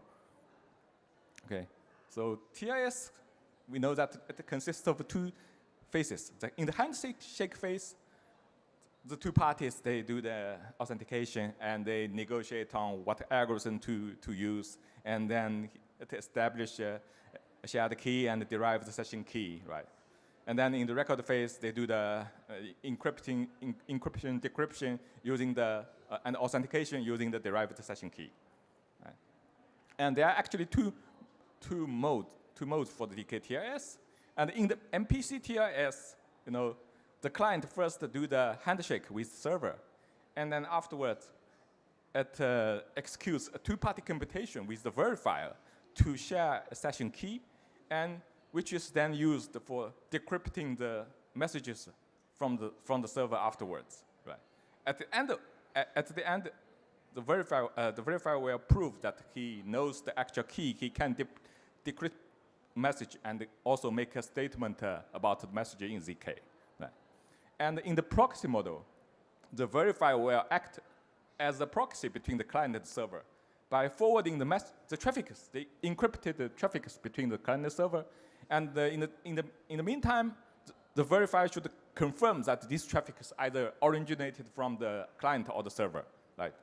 Then afterwards, the client will prove to the verifier that he can decrypt the message, and the message will satisfy some relations. And what's the difference between these two modes? Roughly speaking, the proxy TLS will have a more trusted assumption such that you know that the verifier has to ensure the connection to the TLS server all the time, and he should behave honestly. And as a reward, this proxy TLS will be much efficient, since it does not need to run the two-party computation protocol for key derivation and AES. And in our ZK TLS, we will use a technique called interactive decay. So why do we resort to interactive ZK instead of ZK Snack? Because the key derivation function AES are not efficient when represented as a Boolean secret.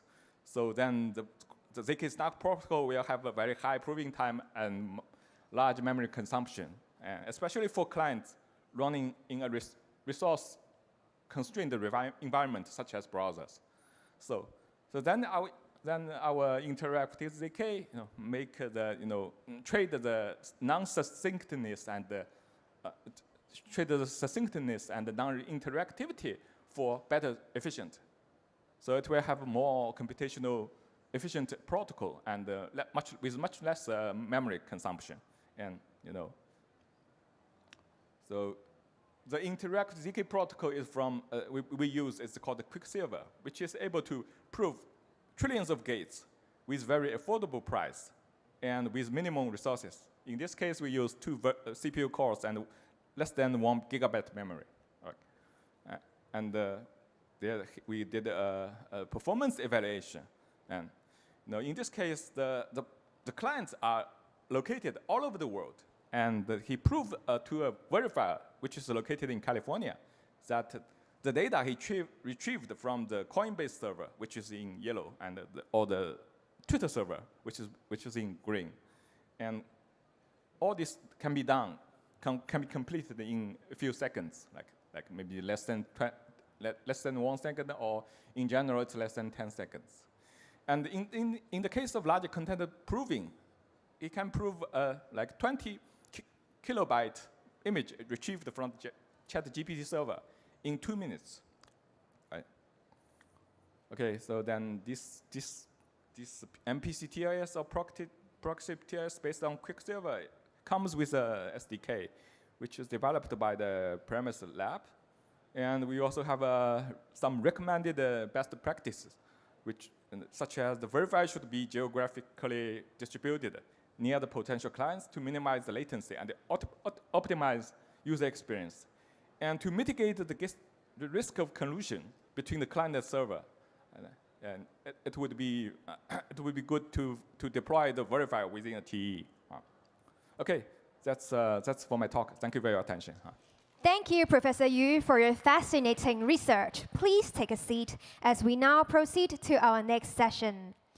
Now let's move into our last session on zero knowledge, another key aspect of Web3 technology. Our next speaker is Professor Eli Ben-Sassoon, co-founder and CEO of Starknet and professor of Technion. Professor Ben-Sassoon will discuss the topic, Starknet, using ZK to scale Bitcoin and Ethereum together. Please join me in welcoming Professor Ben-Sassoon to the stage. Professor Ben-Sassoon, please. Thank you. Thank you very much. So I want to tell you a little bit about Starknet and also share with you some exciting numbers from our latest update to our prover technology. So let's start. And I hope I'll have a little bit of time for questions. Please reserve them. Okay. So we've announced some time ago that Starknet, which is the most performant L2 on Ethereum today, is now reaching out to Bitcoin. And we will be the first layer 2 to scale safely in a decentralized way onto both Ethereum and Bitcoin. And you could ask, why isn't Ethereum enough? And the reason is that this is means to an end. The end is massive global usage of blockchain. And if you want to reach something like 1 billion users, which is just 1/10 of the people on Earth, you would need scale. And as you know, Bitcoin right now does not have scale to support your daily groceries purchase on Bitcoin. So it needs to scale, and we would like to help it scale. So you could ask now, why is this good for Bitcoiners? Why would they want a layer 2? So I want to give you an important answer. So Satoshi, when he wrote his white paper, talked about a peer-to-peer electronic cash system. So he envisioned something that would be just like cash. You can use it to buy your cup of coffee, which is something that today you cannot do on Bitcoin, okay? And it is something that needs to be fixed in order to achieve what Satoshi wanted. So that's reason number 1. You also need scale in order to allow Bitcoin, to allow all of us to transfer our transactions or any transactions that we want from the fiat systems onto Bitcoin. And we today are very proud to boast the highest TPS on top of Ethereum. So these are numbers from a system in production. These are not predictions or on some testnet. These are numbers that have been produced in production, and we are right now upscaling our prover technology, which should give us about a 3 to 4 factor X on top of this. So the other L2s that you'll see on Ethereum can max out at like 100 TPS, maybe reach 200. We're already 5 to 10X better than that and scaling up. We also have the lowest cost per transaction. We are 15x times cheaper than Arbitrum per transaction and similar factor with respect to base. So we are the cheapest and most performance L2 currently on Ethereum, and we want to expand this, of course, also to Bitcoin. So another reason why this is good for Bitcoiners is that part of the reason you don't see Bitcoin in massive usage today for your daily transactions is not just the scale, it also has to do with the UX. And there we can offer a much improved experience for Bitcoiners. So I want to give you an example. This is a wallet on Starknet. This is how you use it.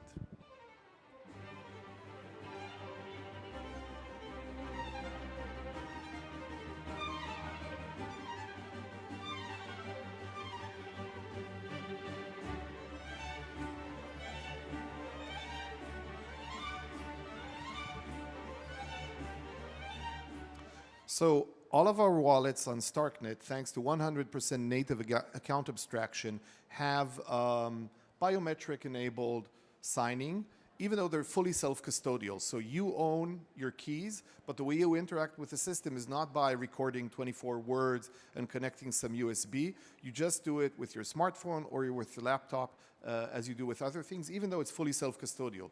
This is thanks to the high scale that Starknet offers and the 100% native account abstraction. So I want to give you another example, again, of a system in production. This is how things look today on Starknet when you want to do a bunch of DeFi things. So let's see this movie that will show. So this is how you swap on top of a DEX aggregator.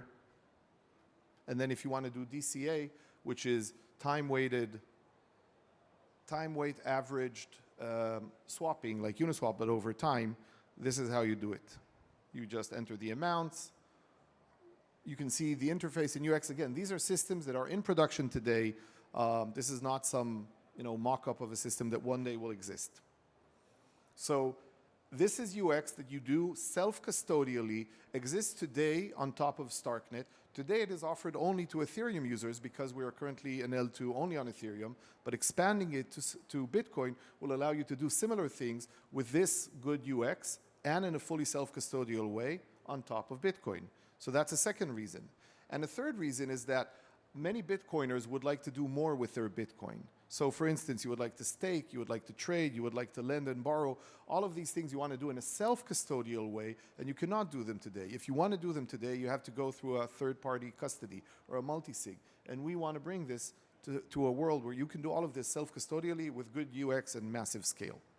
Now, you could ask, okay, so it's good for Bitcoiners. Why is this good for Ethereans? It's good for Ethereans because, well, there's so much value locked in Bitcoin, with all due respect to Ethereum, and I love Ethereum, and there's so much smart contracts and stuff to do on top of Ethereum that Ethereum can offer to Bitcoin. So there's a lot of stuff that can be done with the smarts of Ethereum on the value locked by Bitcoin. So that's another reason why this is actually good for Ethereans. And now finally, why Starkware? Why Starknet? So the first place where... I'm going to tell you about a project that we're very enthusiastic about, and I think it can also This is help from the 2013, the Bitcoin first mention of ZK to scale Bitcoin. A breakthrough in theoretical computer science that I want to describe to you, especially focusing on the applications to the Bitcoin community. So you may recognize that guy. He looks a bit younger. We were the first to talk about using ZK for scaling and for privacy, mostly for scaling.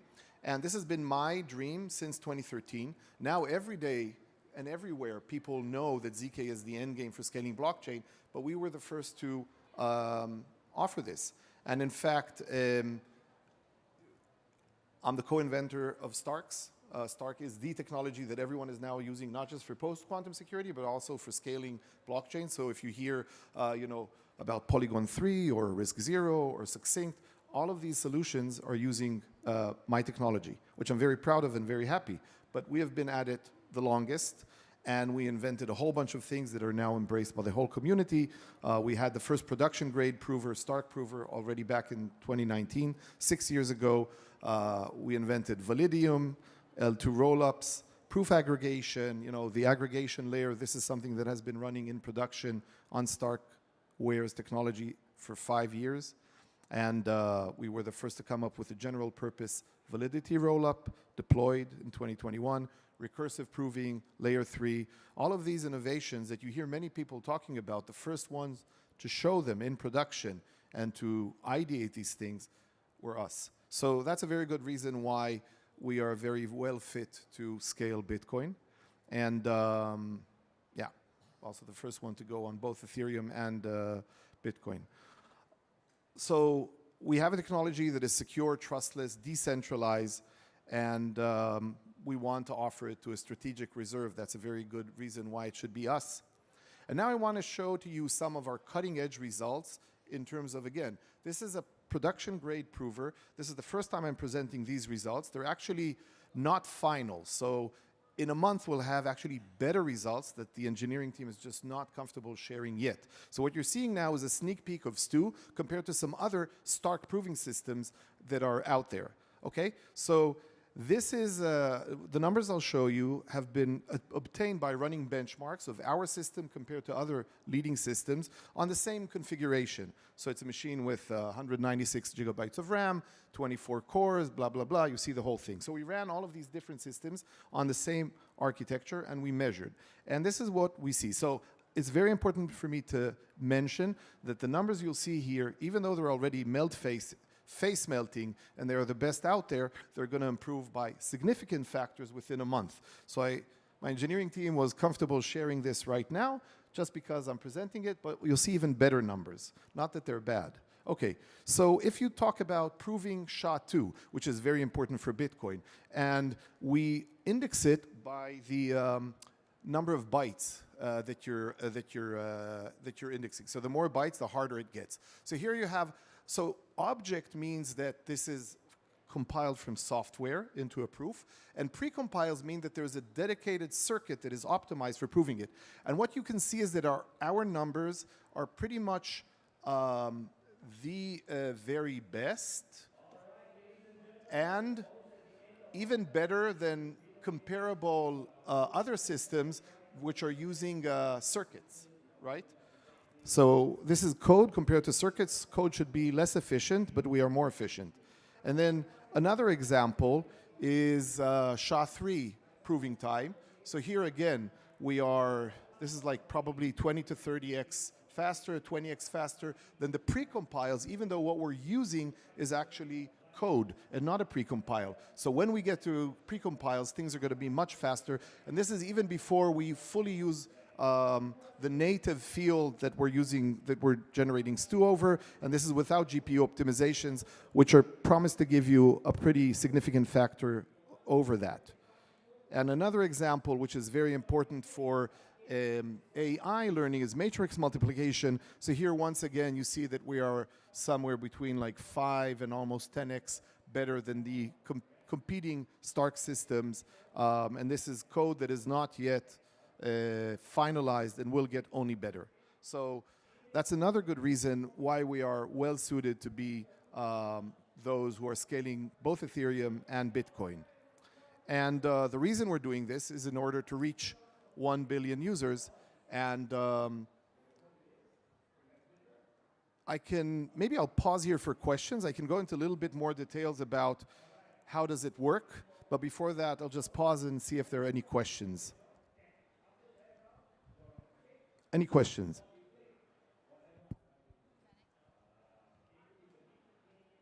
Yeah, there's someone there.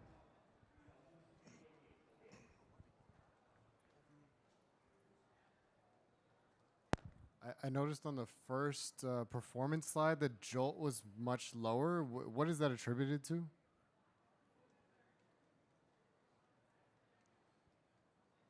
Next. Not here. Yeah, there you go. Wait, okay. So on the left, jolt is like half. I was just wondering what that was attributed to. You are right. The jolt is half. I don't know. These are the measurements. So jolt is half. Here it runs out of memory. I don't know. I got these numbers 2 days ago. So you're right. On this instance, jolt is half of this until it runs out of memory. And I don't know to what it's attributed. Here it's already worse. And here I don't know why I don't have it. Maybe they don't have the code for it. But other questions, please. Yes. So, thank you for the talk. I was just wondering, are you considering about ZKVM or any other solution that supports similar to SP1 and R0? So we invented a ZKVM, the first to go into production, which is called Cairo.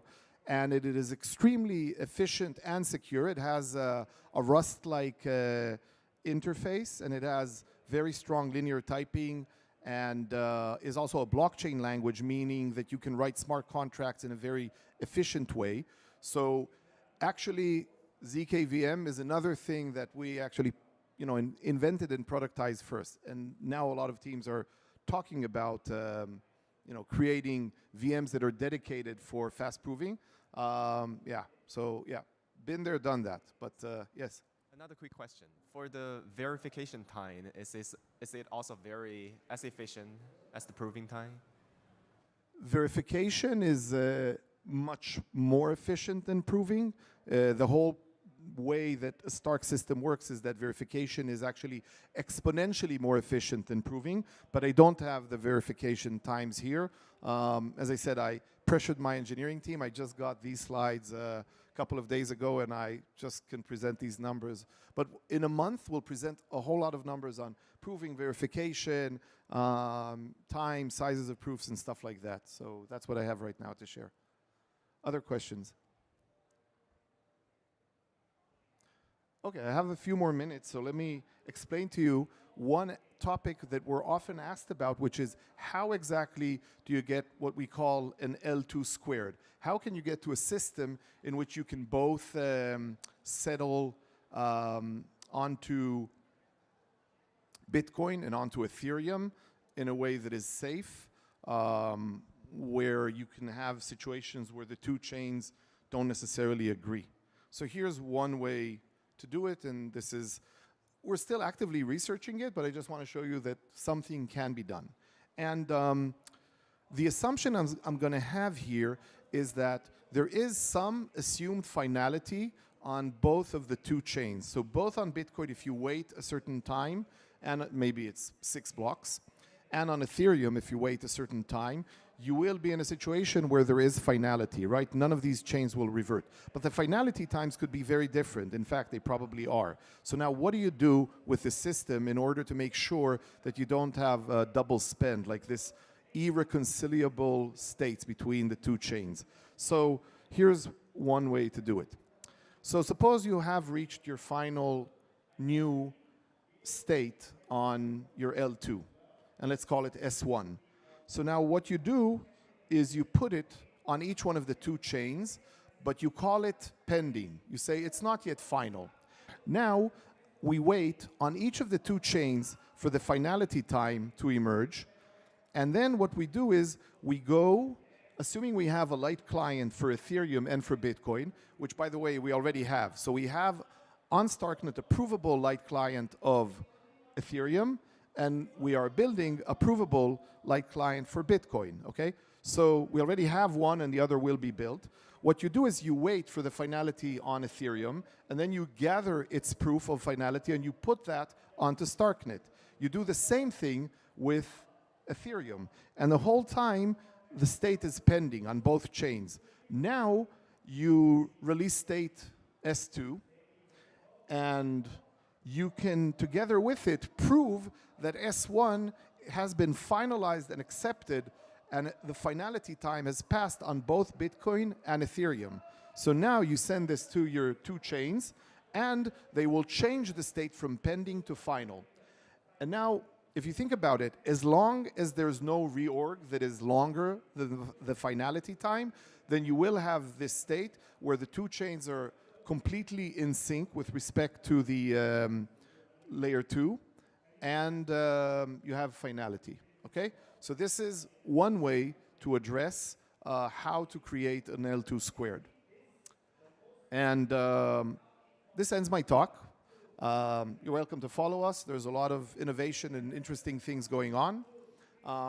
There's actually a lot of initiatives related to Bitcoin that are actually coming and unlocking like every day. Wallets on Starknet that support Bitcoin, the other way around, ways to generate yield with BTC on Starknet. So please follow us. Of course, if you're a developer, a Bitcoin developer, please consider building on Starknet, because this will be the place where you get expressibility, good UX, safety for Bitcoin. I have about a minute and a half. If there are any questions, happy to answer. Questions?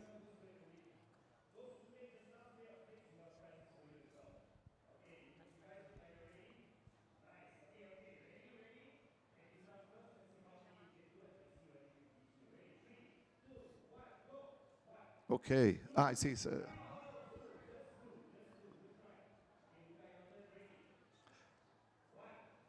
Okay. Thank you very much for your time.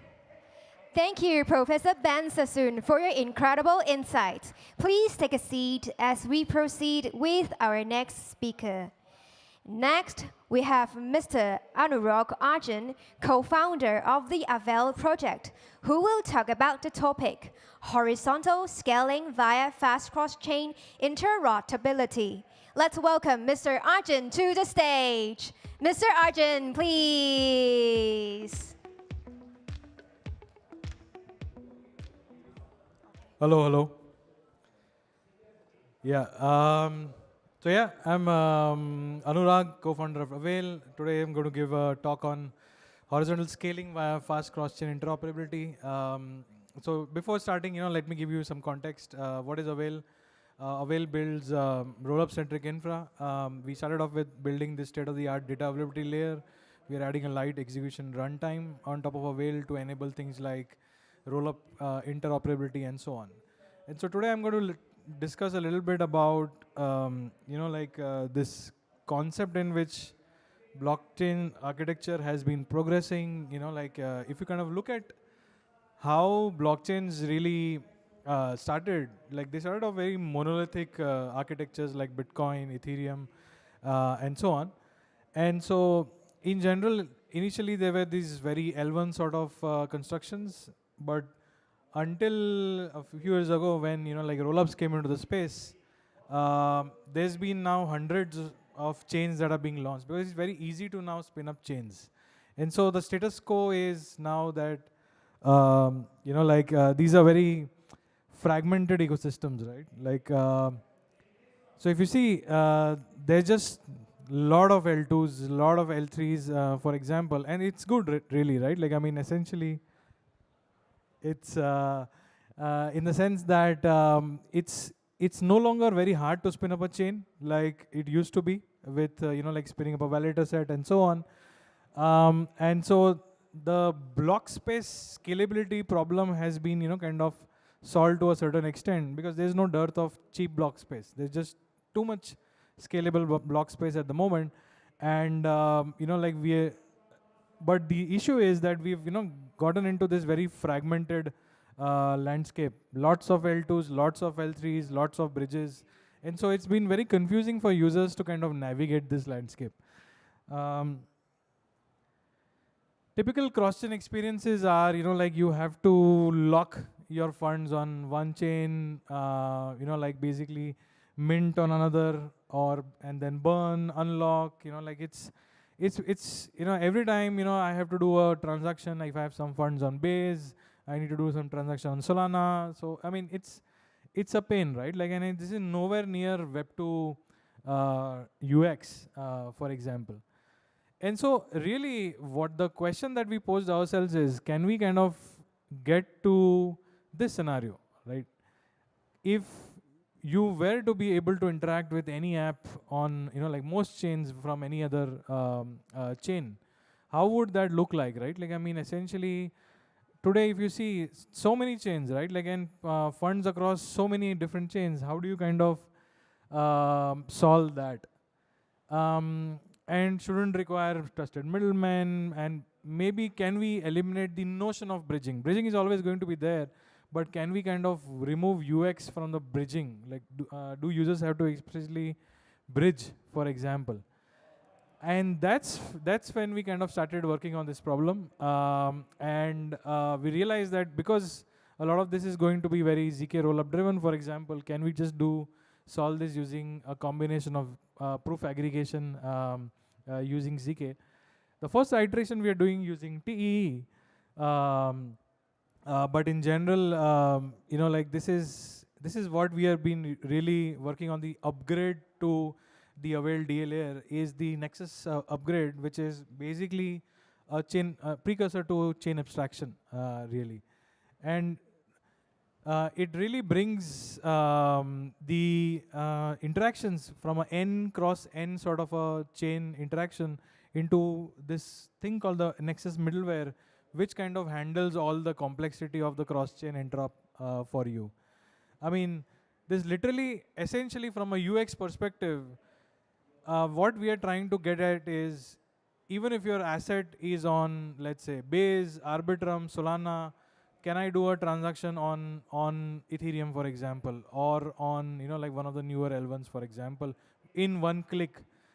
Because that is when we will be able to kind of reach simple, user-friendly sort of use case. Otherwise, it's just where do I bridge to? Should I switch the network? What network am I on, for example? Are my funds stuck somewhere, for example? And so that is really what we want to solve. And so we started off with the ZK approach. That's a more, a final guarantee kind of approach. But something that we're releasing in Q3 this quarter is the T interop, which makes it easy to do cross-chain apps. So if I have funds on Base, I can do transactions on Lens, for example.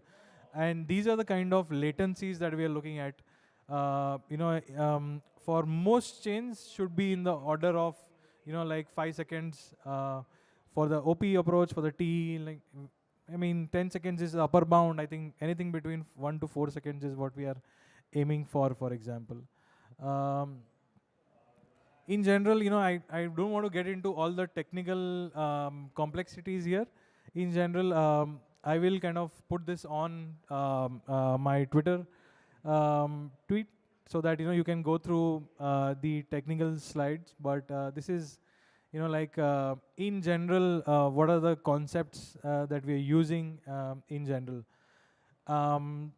Why we are uniquely positioned to do this is because that's why really we build Avail. Initially, we started with the data availability infrastructure. Like, contrary to public perception, like, data availability is not data storage. It's used to, tracks, ordering for chains. And so that's why, we need to verify these two components, the data availability and the execution. So essentially, if we are able to build light clients for both these approaches, you kind of solve that problem in general.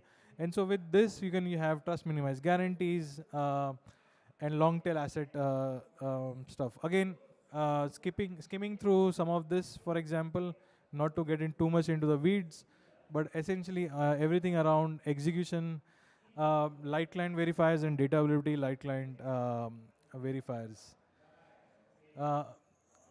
In general, like the main thing that we want to really arrive at is, irrespective of all the proving systems, all the different implementations out there, what we essentially do is we try to standardize the inputs to kind of the proof aggregation circuit, so that essentially we can then standardize communication between these rollups to have more uniform proofs and verifiers. This is technically the overall architecture. We have, like, each chain, we have a Nexus adapter that kind of standardizes the inputs to the Nexus. All of them goes into a verifier. We verify the entire chain state using both a DA light client verifier and an execution proof verifier. And so that is how we are able to kind of give these guarantees. For faster latency guarantees, we are initially starting off with TE, or Trusted Execution Environment verifiers, and eventually we will transition everything to a ZK, verification mechanism.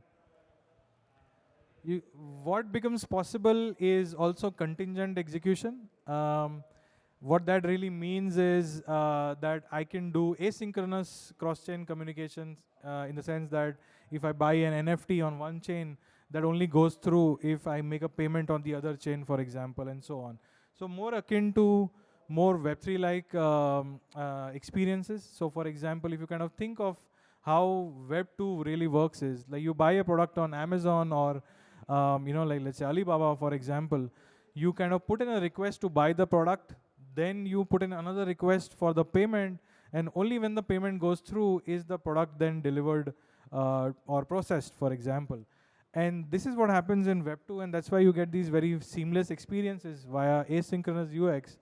And what we really want to do is bring that experience to Web3, in the sense that can we do more of these asynchronous experiences which can be more parallelizable. Yeah, so I just keep it short. Like, in general, that's the upgrade that's coming. It's coming pretty soon. And very happy to be giving this speech today. Yeah, thank you. Thank you, Mr. Arjun, for your enlightening presentation. Please take a seat as we move on to our next speaker. Next, we have Uma Roy, co-founder and CEO of Succinct, who will present on the topic Building ZK Application with SP1. Please welcome Ms. Roy to the stage. Ms. Roy, please.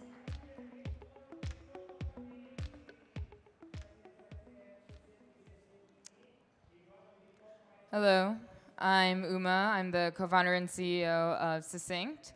And today I'm going to be talking about how to build ZK applications with SP1.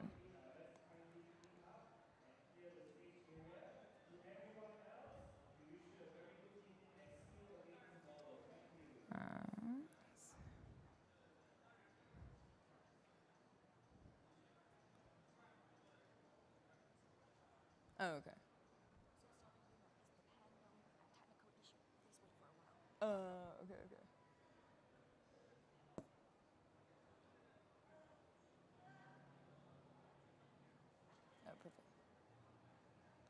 So let me start off by giving a brief description of what is a zero-knowledge proof. So kind of ZK 101. A zero-knowledge proof is a cryptographic primitive that lets someone prove to someone else that a statement is true without revealing any extra information. So you have a prover who can generate a proof that a certain computation, when applied to inputs, results in some output, and then the verifier can verify the proof and determine whether that statement is true or false.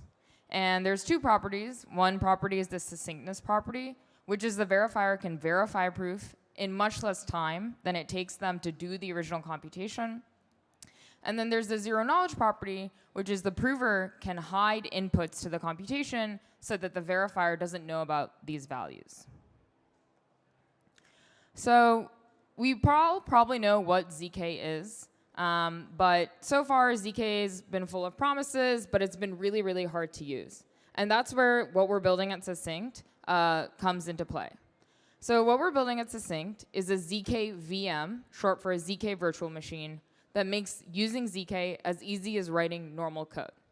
So on the left-hand side, you kind of have the old way of doing ZK, which is very difficult.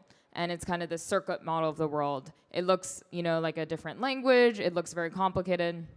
And on the right-hand side, you have using ZK with our ZKVM SP1, where you can just write normal Rust code and use any libraries or crates that you want, and then you can generate a zero-knowledge proof. And SP1, our ZKVM, is known for being very, very fast and performant, which is necessary when you're trying to generate zero-knowledge proofs of large-scale computations, for example, rollups. So you can see from this graph that when we released SP1 a year ago to now, we've gone through a ZK Moore's law, where performance is improved month over month. And in general, we've improved our performance by a factor of between 20 and 50x from when we started, which is very impressive. And these numbers are only going up more. And then finally, our ZKVM SP1 makes ZK really easy. It's very performant. And the final piece is the Succinct network, which is a protocol we're building to make using SP1 fast, easy, and cheap. So the protocol, it connects applications who want to use ZK. So for example, layer 2s, rollups, bridges, privacy, identity use cases that are using SP1 to a bunch of provers across the world who are generating proofs. And you might ask, why is it necessary to have all these provers generating proofs for a ZKVM? And the answer is that while you can use SP1 on a computer like your laptop, it's not going to be very efficient or very performant. To fully maximize the performance of our ZKVM, you need to use things like GPUs and one day maybe even custom hardware that's not available on your laptop. And so the goal with our network is that we're incentivizing this global distributed hardware build-out where there's going to be a bunch of data centers all across the world with GPUs generating proofs, kind of similar to something like Bitcoin mining, and making ZK cheap, fast, and easy. And when you use SP1 and our ZKVM, you can just send a request to the network, someone will generate a proof for you, you'll pay them through the network, and then you're going to get your proof very fast and very cheap, and better than you could do yourself. So what I like to say is that when you combine SP1 and the Succinct network, you get this new paradigm of ZK, which we call ZK 2.0. So the old way of doing ZK and ZK 1.0 and the kind of model that you guys may have been used to with existing ZK rollup stacks is that you'd have to have a whole cryptography team who are building a rollup and building their own proof system and then also deploying their own prover and having to do all these things over the course of many years with many, many PhDs and cryptography researchers and engineers. And it was a very long, complicated process. With SP1 in our network, you get ZK 2.0. Where you have this very broad platform where you can just write normal code and use ZK. Then you can use our network to get proving instantaneously, so no need to set up your own proving infrastructure. And then you can build whatever applications you want by just writing normal code. So I like to say ZK 2.0 is general purpose because you can write whatever application you want, it's fast, and most importantly, it's super easy. So ZK 2.0 is super awesome, and it's kind of this new paradigm of ZK. And now the question to ask is, what can we build with this? So the most obvious use case for ZK that has been true for the past several years is ZK for blockchain scaling. Inherently in a blockchain, you have decentralization, which imposes an overhead from requiring redundant computation. And the succinctness property of zero-knowledge proofs fixes this and makes it so that blockchains can have unlimited scale without sacrificing verifiability. So one interesting thing is typically people think of ZK as only useful for something like Ethereum. And here I have a piece of the Ethereum roadmap where the parts that utilize ZK are highlighted in pink. But in reality, actually, even all ecosystems outside of Ethereum are kind of realizing that ZK is the way that they're going to scale. And you can see this overall trend where verifiable TPS secured by ZK is only going up. And so you can see there's a popular concept of Bitcoin layer 2s, Celestia's modular rollup-centric roadmap, and even things like Solana network extensions that are all leveraging ZK for scaling with verifiability. So ZK is for every single ecosystem, not just Ethereum rollups.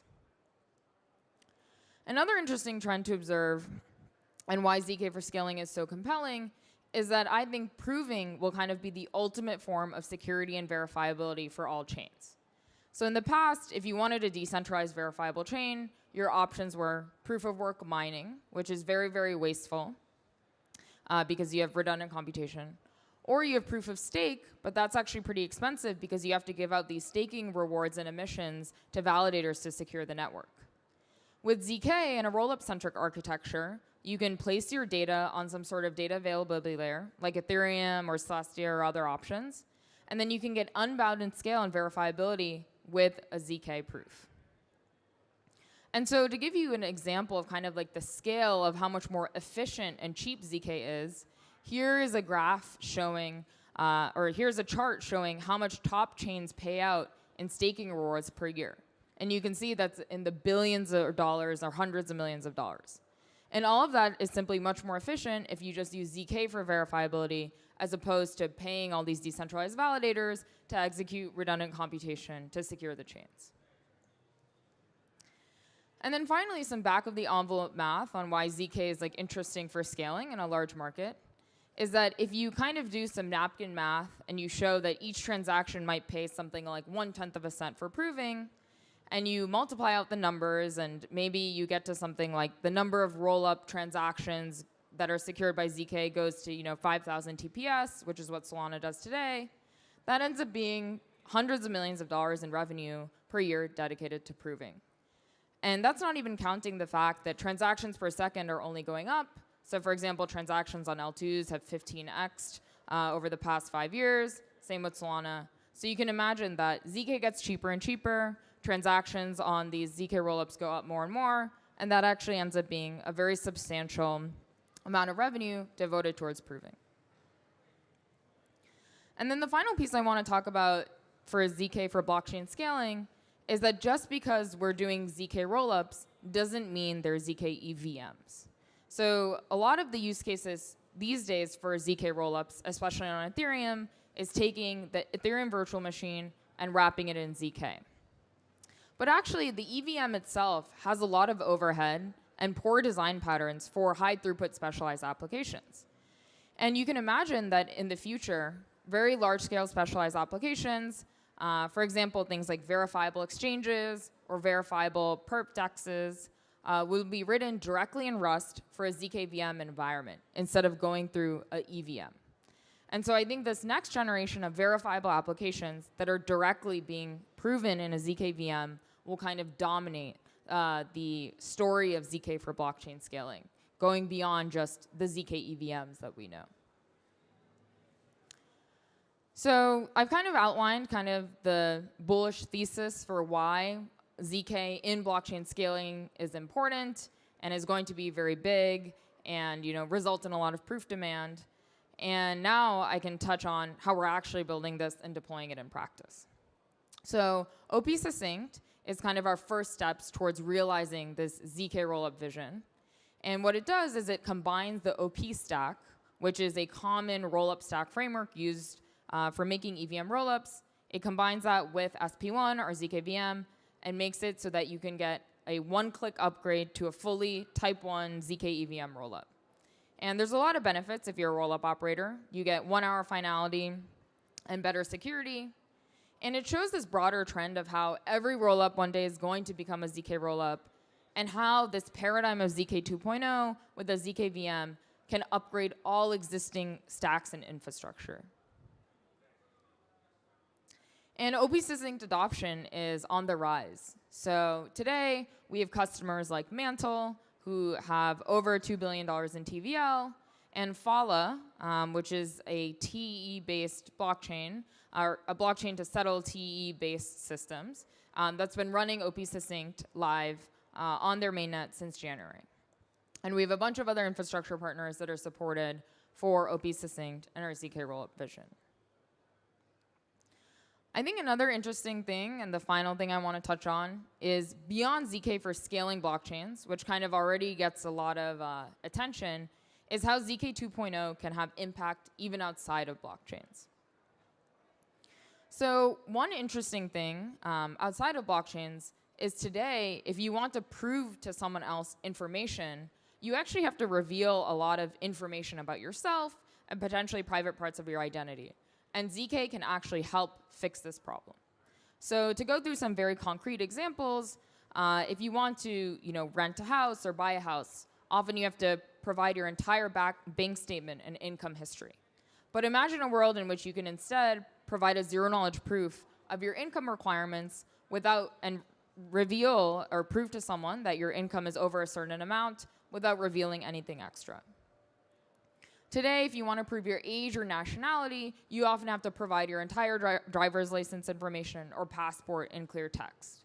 But in the future, you can imagine that you provide a proof of an email address or proof of passport and reveal only the fields that you want exposed, as opposed to revealing your entire identity. And similarly, today, if you want to show ownership over an address, an on-chain address, email, Twitter, in a set of accounts, for example, for airdrops or NFT mints or whitelists, you have to prove ownership of a specific account. And then that identity can be tied to your resulting on-chain identity.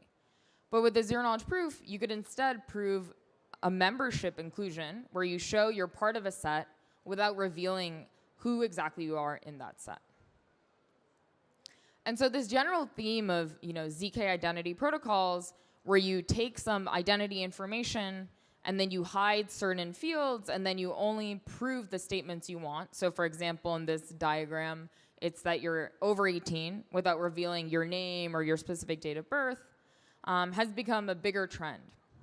And now there are several protocols, including ZK email and self protocol, that can prove your email or passport or other information using zero-knowledge proofs that I think are really interesting use cases of ZK even beyond blockchain scaling. The other category I'm excited about for ZK outside of blockchains is replacing trust. So today, there's a lot of situations where we have to trust institutions or regulations to kind of run the right algorithms or do the right thing. Examples include credit scoring agencies, where you have to trust that they're running unbiased or fair algorithms to determine your credit score. Similar situation with insurance providers who run trusted algorithms on your private data to determine your premiums. And then finally today, if you see images on social media or on news websites, you have to trust that the editor is giving you a real image as opposed to an AI-generated one. With ZK, a lot of this trust can be replaced with verifiable proofs. You can imagine a future in which credit agencies or insurance companies do verifiable machine learning with ZK email to show that their algorithms are provably fair, instead of you having to trust them. Similarly, you could imagine that in the future you can combine an attestation from a hardware camera device and show that an image originated from a real camera with a set of verifiable transformations to prove that an image is authentic instead of dreamed up by Midjourney or ChatGPT. And actually, at a hackathon, someone built an attested verifiable image editor with SP1 for that attested image editing use case, where you can take an image, apply verifiable transformations, and then generate a ZK proof that the image it actually comes from a real camera, which is very, very cool. So the moral of the story is overall, ZK 2.0 is here. With SP1 and our network, you can now build anything with zero-knowledge proofs. And I think it's going to be a big theme of blockchain scaling in the upcoming years, very obviously, but even a lot of exciting applications outside of just blockchains for verifiability. Thank you. Thank you, Ms. Roy, for your fascinating insight. Please take a seat as we proceed with our next speaker. Our next speaker is Mr. Michael Dong, co-founder of Brevis, who will present on the topic, Pico, a modular, performant ZKVM. Let's welcome Mr. Dong to the stage. Mr. Dong, please.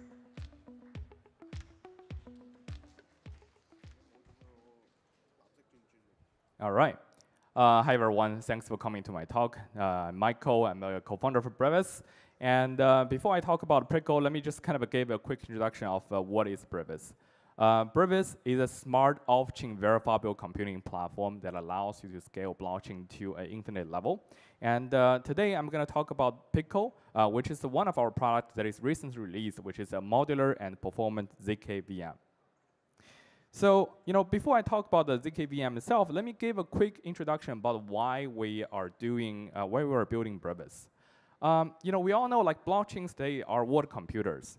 However, there is often ignored reality.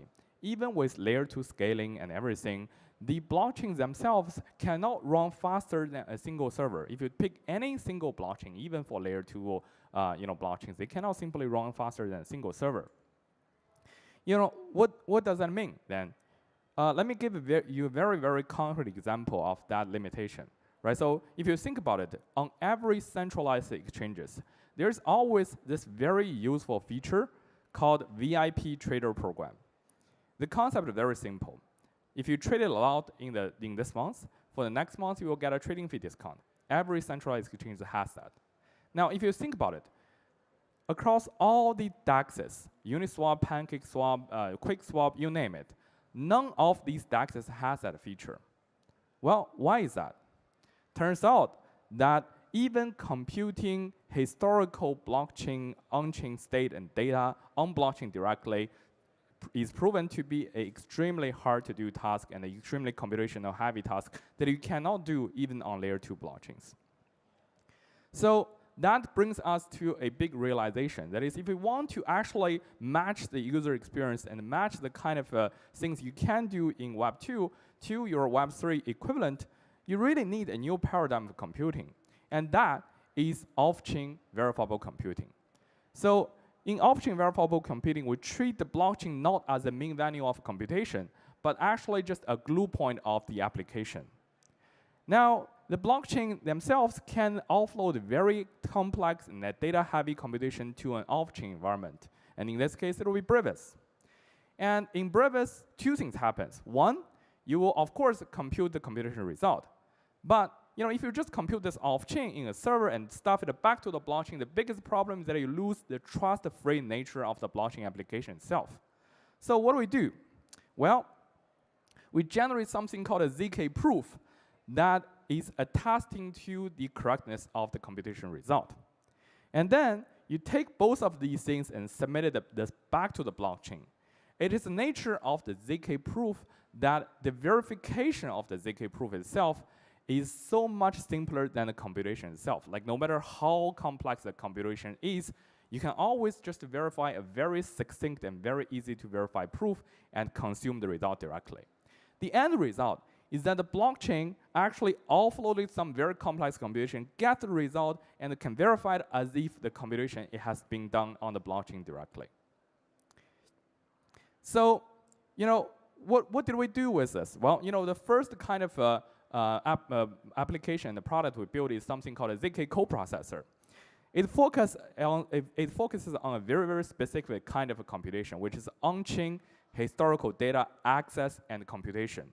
So basically, you can allow a smart contract to see in the past and understand what a user's behavior is by looking at what is a trading event, what is a user's liquidation, what is a user behavior, user balance, and all of these, and use these kind of insight directly in your smart contract. So for that, we work with some of the biggest DeFi protocols in the world, such as PancakeSwap, Euromoney, QuickSwap, and many others to build something called intelligent DeFi. So you can basically dynamically change a trading fee, for example, based on users' ZK proof of their interaction and of their trading volume on these DAX venues. You can also generate trust-free proof of your interaction, of your holding of a certain stable token asset, and start to receive revenue from these underlying stable tokens, like what we are doing with Euro, and that is just announced today. So this really showed us the powerful nature and the powerful use cases of off-chain verifiable computing, because now there are actual real use cases that is facing end user, not just like some infrastructure stuff, but actually matters for the user that are using this. But there's also this very big question of like verifiable computing beyond just the ZK coprocessors, because for ZK coprocessor you don't need to write any circuit anymore, but you still need to write specialized ZK SDK code. So how do you handle more complex business logic and things like real-time Ethereum proving to enable exciting things like a more flexible interoperability and native rollup, and things like verifiable AI inference, that you can actually verify and attest to a model's quality when you receive any inference result out of a black box AI model. So we also need to generalize the support to make more generalized ZK computing possible. This is why we introduced the second product for Brevis, which is the Pico ZKVM. The ZKVM itself is highly flexible and easy to development with some performance overhead. But the challenges we uncovered when building the ZKVM is that for ZKVM, for ZK coprocessor, there's long developer time when developer more complex logics, and it's very unable to balance between developer time, security, cost, and performance. And there's no very adaptive ways towards fast evolving ZK theory. So, when we build ZKVM, the Pico, we ask ourselves, what is a good solution here? So we define a good ZKVM to have 3 properties. The first and the most important one is actually flexible and future-proof. And the second is performant, and third is development-friendly. Let me kind of expand on that.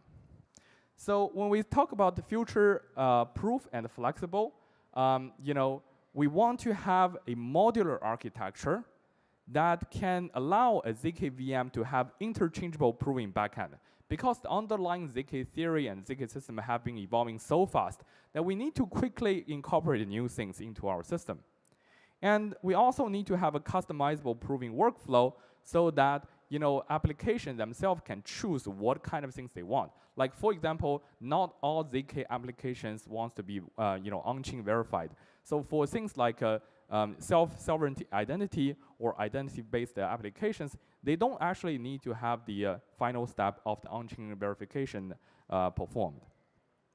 And of course, the most important thing here is actually we need to offer a very performant ZKVM that is able to offload a very heavy computation to function-level ZK coprocessors, which is commonly known as precompiles, but also introduce something new that is app-level coprocessors.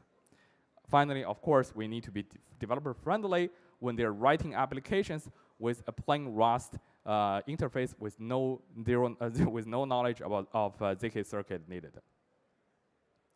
So Pico here is really designed to be extremely flexible in improving backend. We're the world's first one that support various different kind of proving backends, including Stark on Colabear, Stark on Baby Bear, Circle Snark on M31 field, and so on.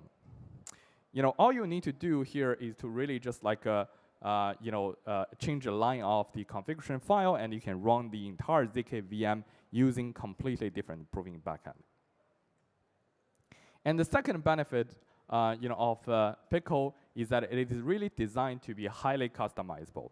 The entire proving pipeline is tunable, and you can kind of switch and combine different things together to even build new kinds of VM out of the current instructions we already have. Now, what this means is that for certain kind of application use cases, such as verifiable in AI inference, let's say you're just trying to verify whether a AI model's output is actually from a known high-quality AI model instead of someone just like gave you a random junk output. Well, in that case, you don't actually need to have the final EVM step to recursively verify your proof into a constant site. So Pico right now is the fastest ZKVM running on CPU.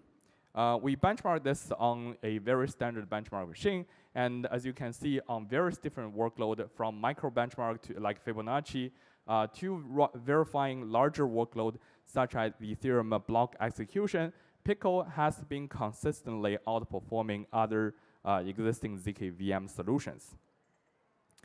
The important question to ask is that, okay, so you have this CPU benchmark, but you cannot really run ZKVM on CPU because it's not going to be economically feasible. So what about GPU? Well, we don't have a GPU version yet, but we do believe that with all the innovations that is underlying the Pico's architecture and modular architecture, these kind of a performance benchmark you're seeing on CPU can be easily translated and even amplified in the GPU land. So we're very confident in the next month or so, we'll be releasing something that can actually generate real-time Ethereum execution proving on a single server. So final thing I really want to stress here is that Pico really pushes the modularity to a new level. For the for ZKVMs, all the ZKVMs really start to adopt a glue and co-processor architecture. What that means is that you have a standard RISC-V instruction set to start, and for some very specific computations like SHA, like signature verification, you build function-level precompiles to accelerate them. These function-level precompiles are essentially specialized circuits that you plug into your ZKVM. But what Pico does here differently is that we extend the concept of coprocessor all the way up to the app level.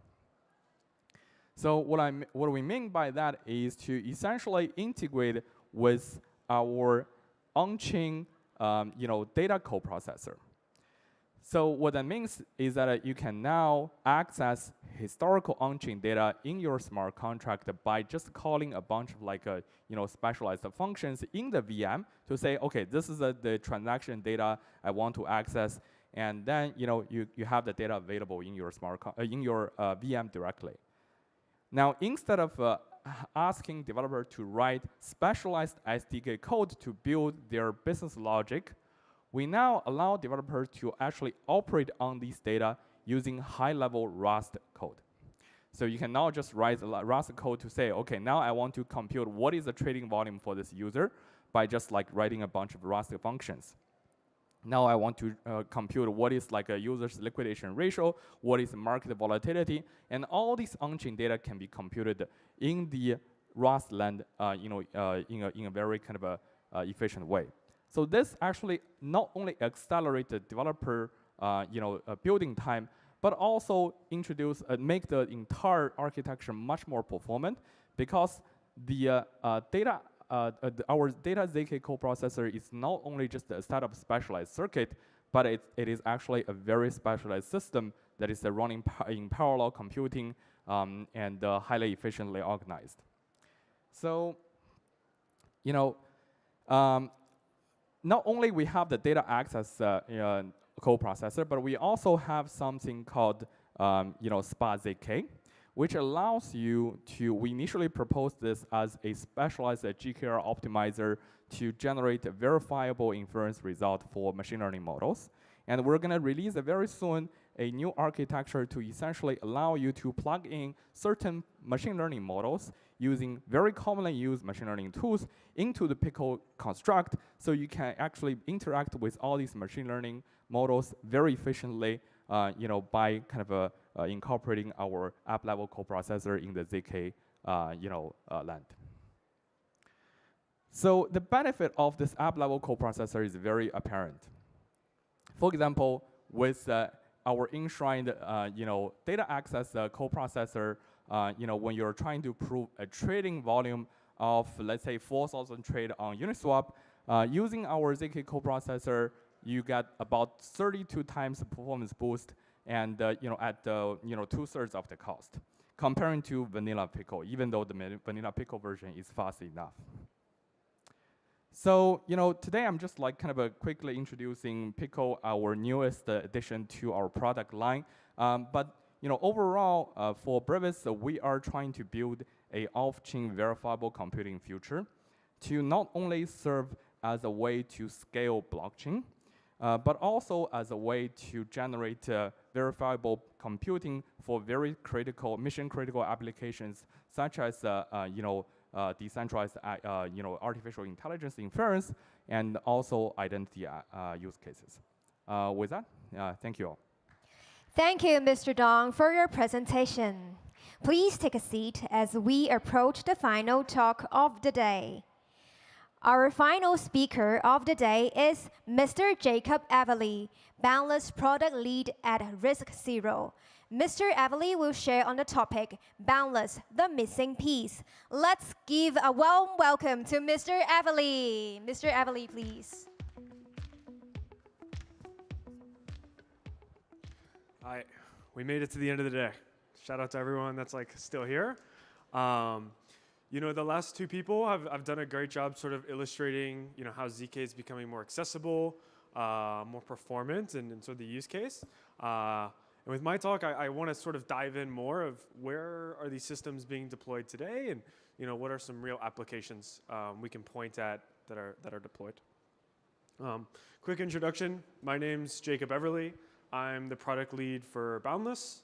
Boundless, we'll talk about it a little bit later in this talk, but it's the universal ZK protocol that allows us to bring ZK to all chains. ZK can retrofit and make any chain balance and execution, and that's what we're all about.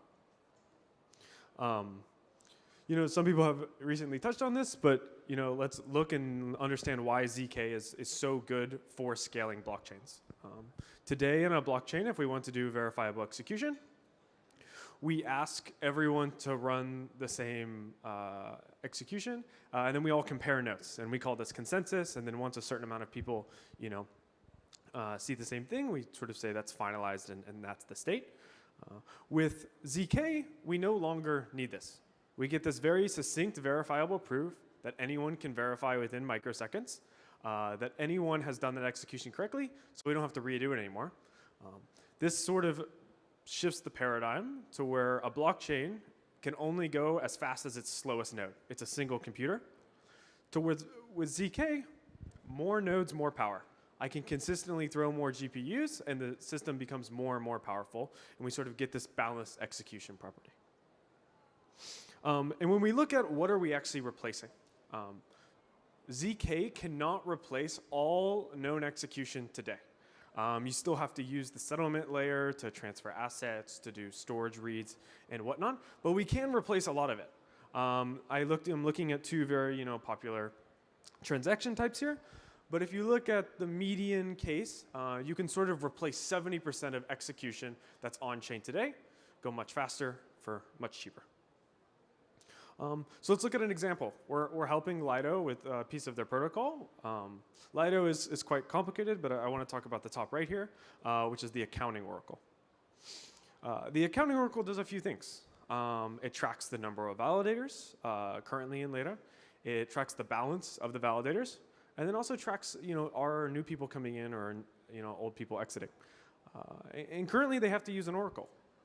So they can use a large stake, oracles can compare, because the calculation is just too expensive to do on-chain today. But that's where we come in. We have a very nice library. It's called Steel.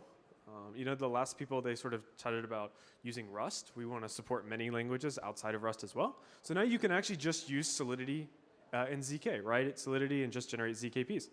And this allows us to do much, much larger computations. Working with EigenLayer, they're doing proofs that are billions of EVM gas. And we can go much, much larger. We were talking with a client the other day, and we generated a proof that would be half of the execution Ethereum does in a single day. You can also do much more expressive things, right? So with Steel, you can do calculations over data and events over multiple ranges of blocks. Currently, if I need to access a smart contract on a rollup or ETH-L1, I sort of have to choose a single block, single information, and it's a single transaction. Now I can do like dollar cost averages over a range of 50 to 100 blocks. Additionally, on Ethereum, validators throw away the history of blocks every 24 hours. It's a few epochs.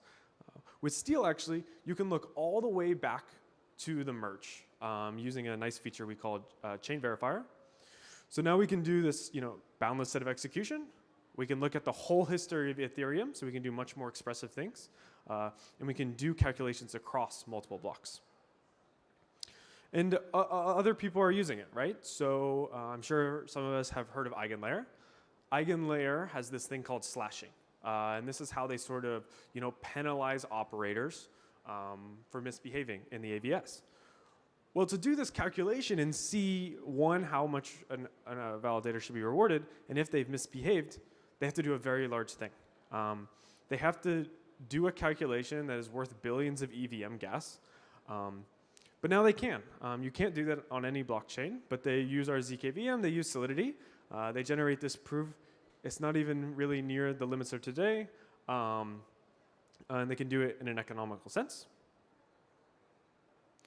Next is you're going to start seeing people do much more expressive things, not just on a single blockchain, but across multiple blockchains. So if we can ingest a verifiable block hash, we can start doing things. So Malda is doing a really cool thing. They allow you to lend your assets without ever moving them. For example, let's say I have ETH on Base, and then I want to borrow ETH on Ethereum L1. They can generate a proof that you have these assets, and you never have to move them. They can also then constantly generate proofs to make sure your position remains solvent. So now you can do positions, not just ETH between two chains, because that's what trivial, but you can start bundling assets across multiple chains without ever having to move them.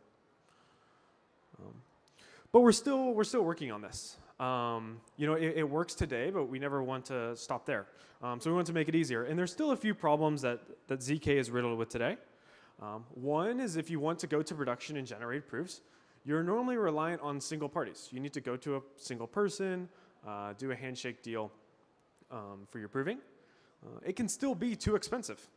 There's people that, again, want to do 1,000 times the computation that EigenLayer is doing. We need to make it cheaper.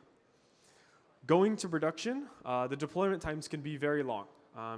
We found that people were repeating building the same infrastructure like verifiers, aggregation layers, and prover networks. We want to abstract that away.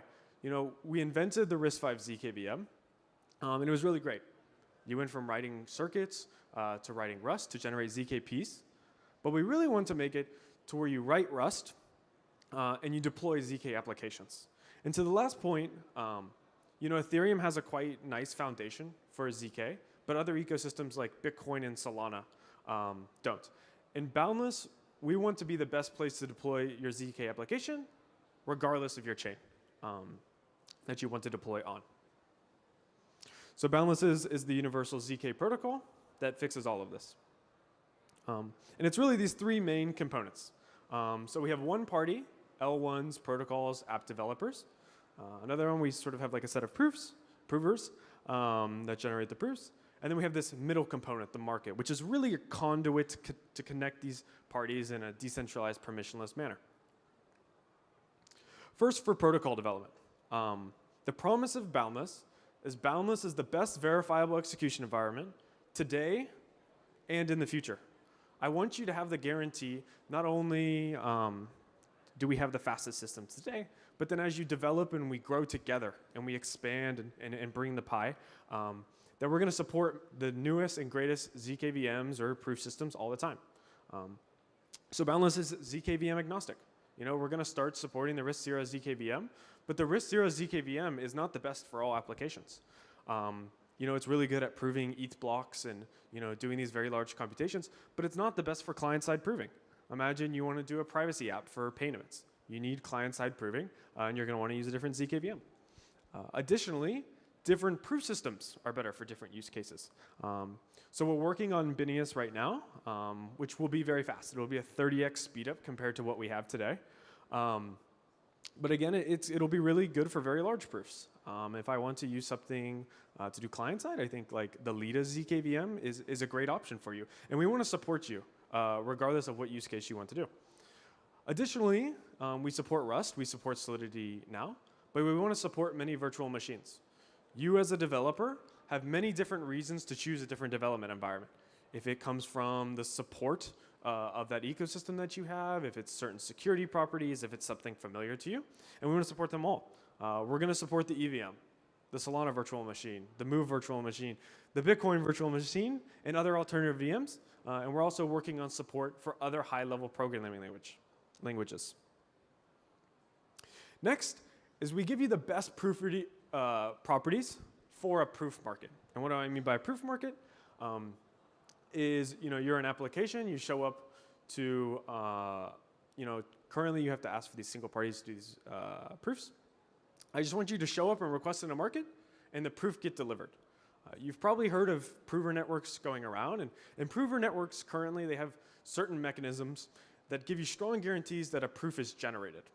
We want to go one step farther. When you use Boundless, we give you a guarantee that your proof is delivered to your application, meaning you don't need to go grab it from a prover network, meaning that you don't have to introduce additional single trusted parties. The prover does not get paid until they deliver it to your application, so it's one less thing you have to worry about and one less thing you have to do. There's no single points of failure. If you fail to deliver a proof to a rollup today, there's a liveness issue, and that's very bad, but it's not the end of the world. The chain halts and it will get back up. But when we look at use cases like Mendy or EigenLayer, if the proof doesn't show up, the funds are at risk. And if you don't have a decentralized protocol and you have trusted parties and you have multi-sigs that protect things, that just doesn't fly with them.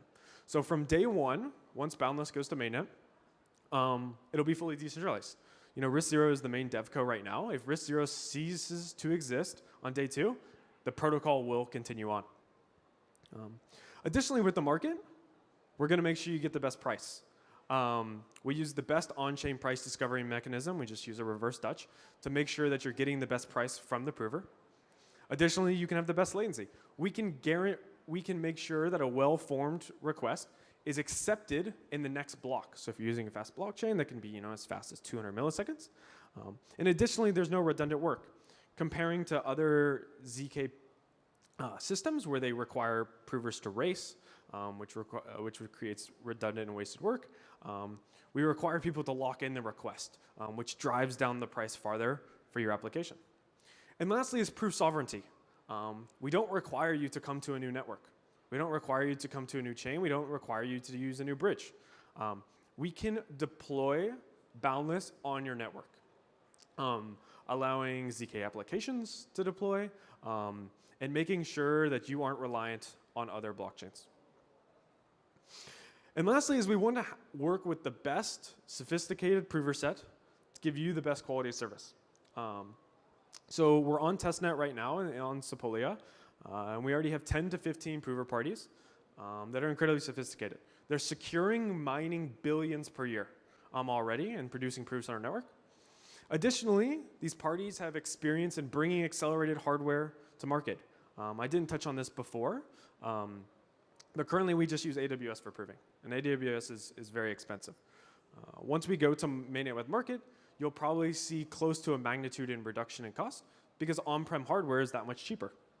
With accelerated hardware, like an FPGA or an ASIC, we're seeing some early tests, you could see another magnitude on top of that in reduction in cost. And lastly is we want to have an open prover set for 2 reasons. One is liveness. The whole time, Boundless operates with a one-of-n trust assumption. So we assume only one party needs to be online to keep your protocol keep going forward. And lastly, is I'm a big believer in open markets for innovation. We cannot tell people that they are only going to get X amount of price. I want to have the incentive for someone to innovate and capture that, resulting in the price of proofs going down. So a summary of Boundless and sort of the features is we get industrial strength from day one.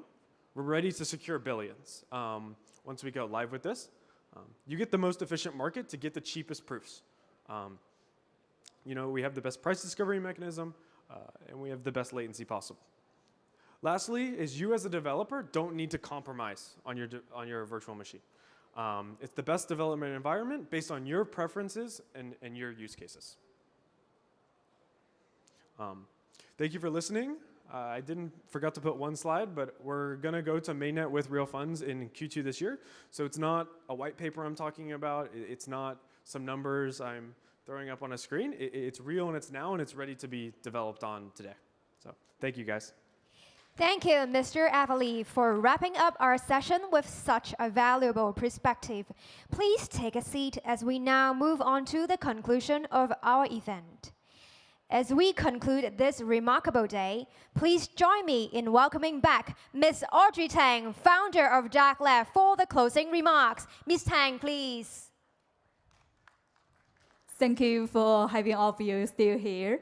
And I think it's a long day for lots of us still, and be careful about what's the keynote said, and thank you so much about that. And I think before 3 years ago, when we talked about that, we want to do some academic crypto event in Asia, lots of people told us that it can't be actually hold that because Asian nobody cares about academy. Yeah, but I think nowadays it has been three years, and nowadays there are more Asian institutions, VCs, and especially universities focusing on the crypto academic side.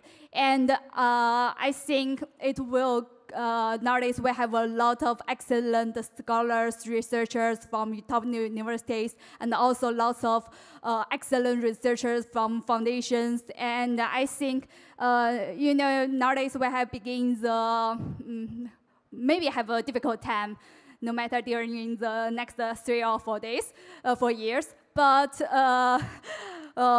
when we collaborate and stay together, we could go through this difficult time, and hope to see all of you next year. And one more thing about that is that nowadays we also build a lot of infrastructures especially for the last 10 years. And I think for the next 10 years, let's bring the infrastructures, the technology we build in crypto into the real world. Thank you. And I hope to see all of you next year. Thank you. Thank you, Ms. Tang. On behalf of DAGKnight and the Research Center for Blockchain Technology of the Hong Kong Polytechnic University, along with our co-hosts, Outlayer and the PolyU and Cyberverse Academy, Joint Lab on Law and Web3, thank you all for being a part of the Web3 Scholar Conference 2025. We hope you leave here inspired and ready to continue pushing the boundaries of Web3. We also want to express our sincere appreciation to Hashkey Capital, Arweave, and Briefus for their generous support, which has been instrumental in making this event a success. Have a wonderful evening, and we look forward to seeing you next year. And before we officially close, we'd like to invite all our speakers and event staff to come up on stage for a group photo to celebrate this special day. Thank you.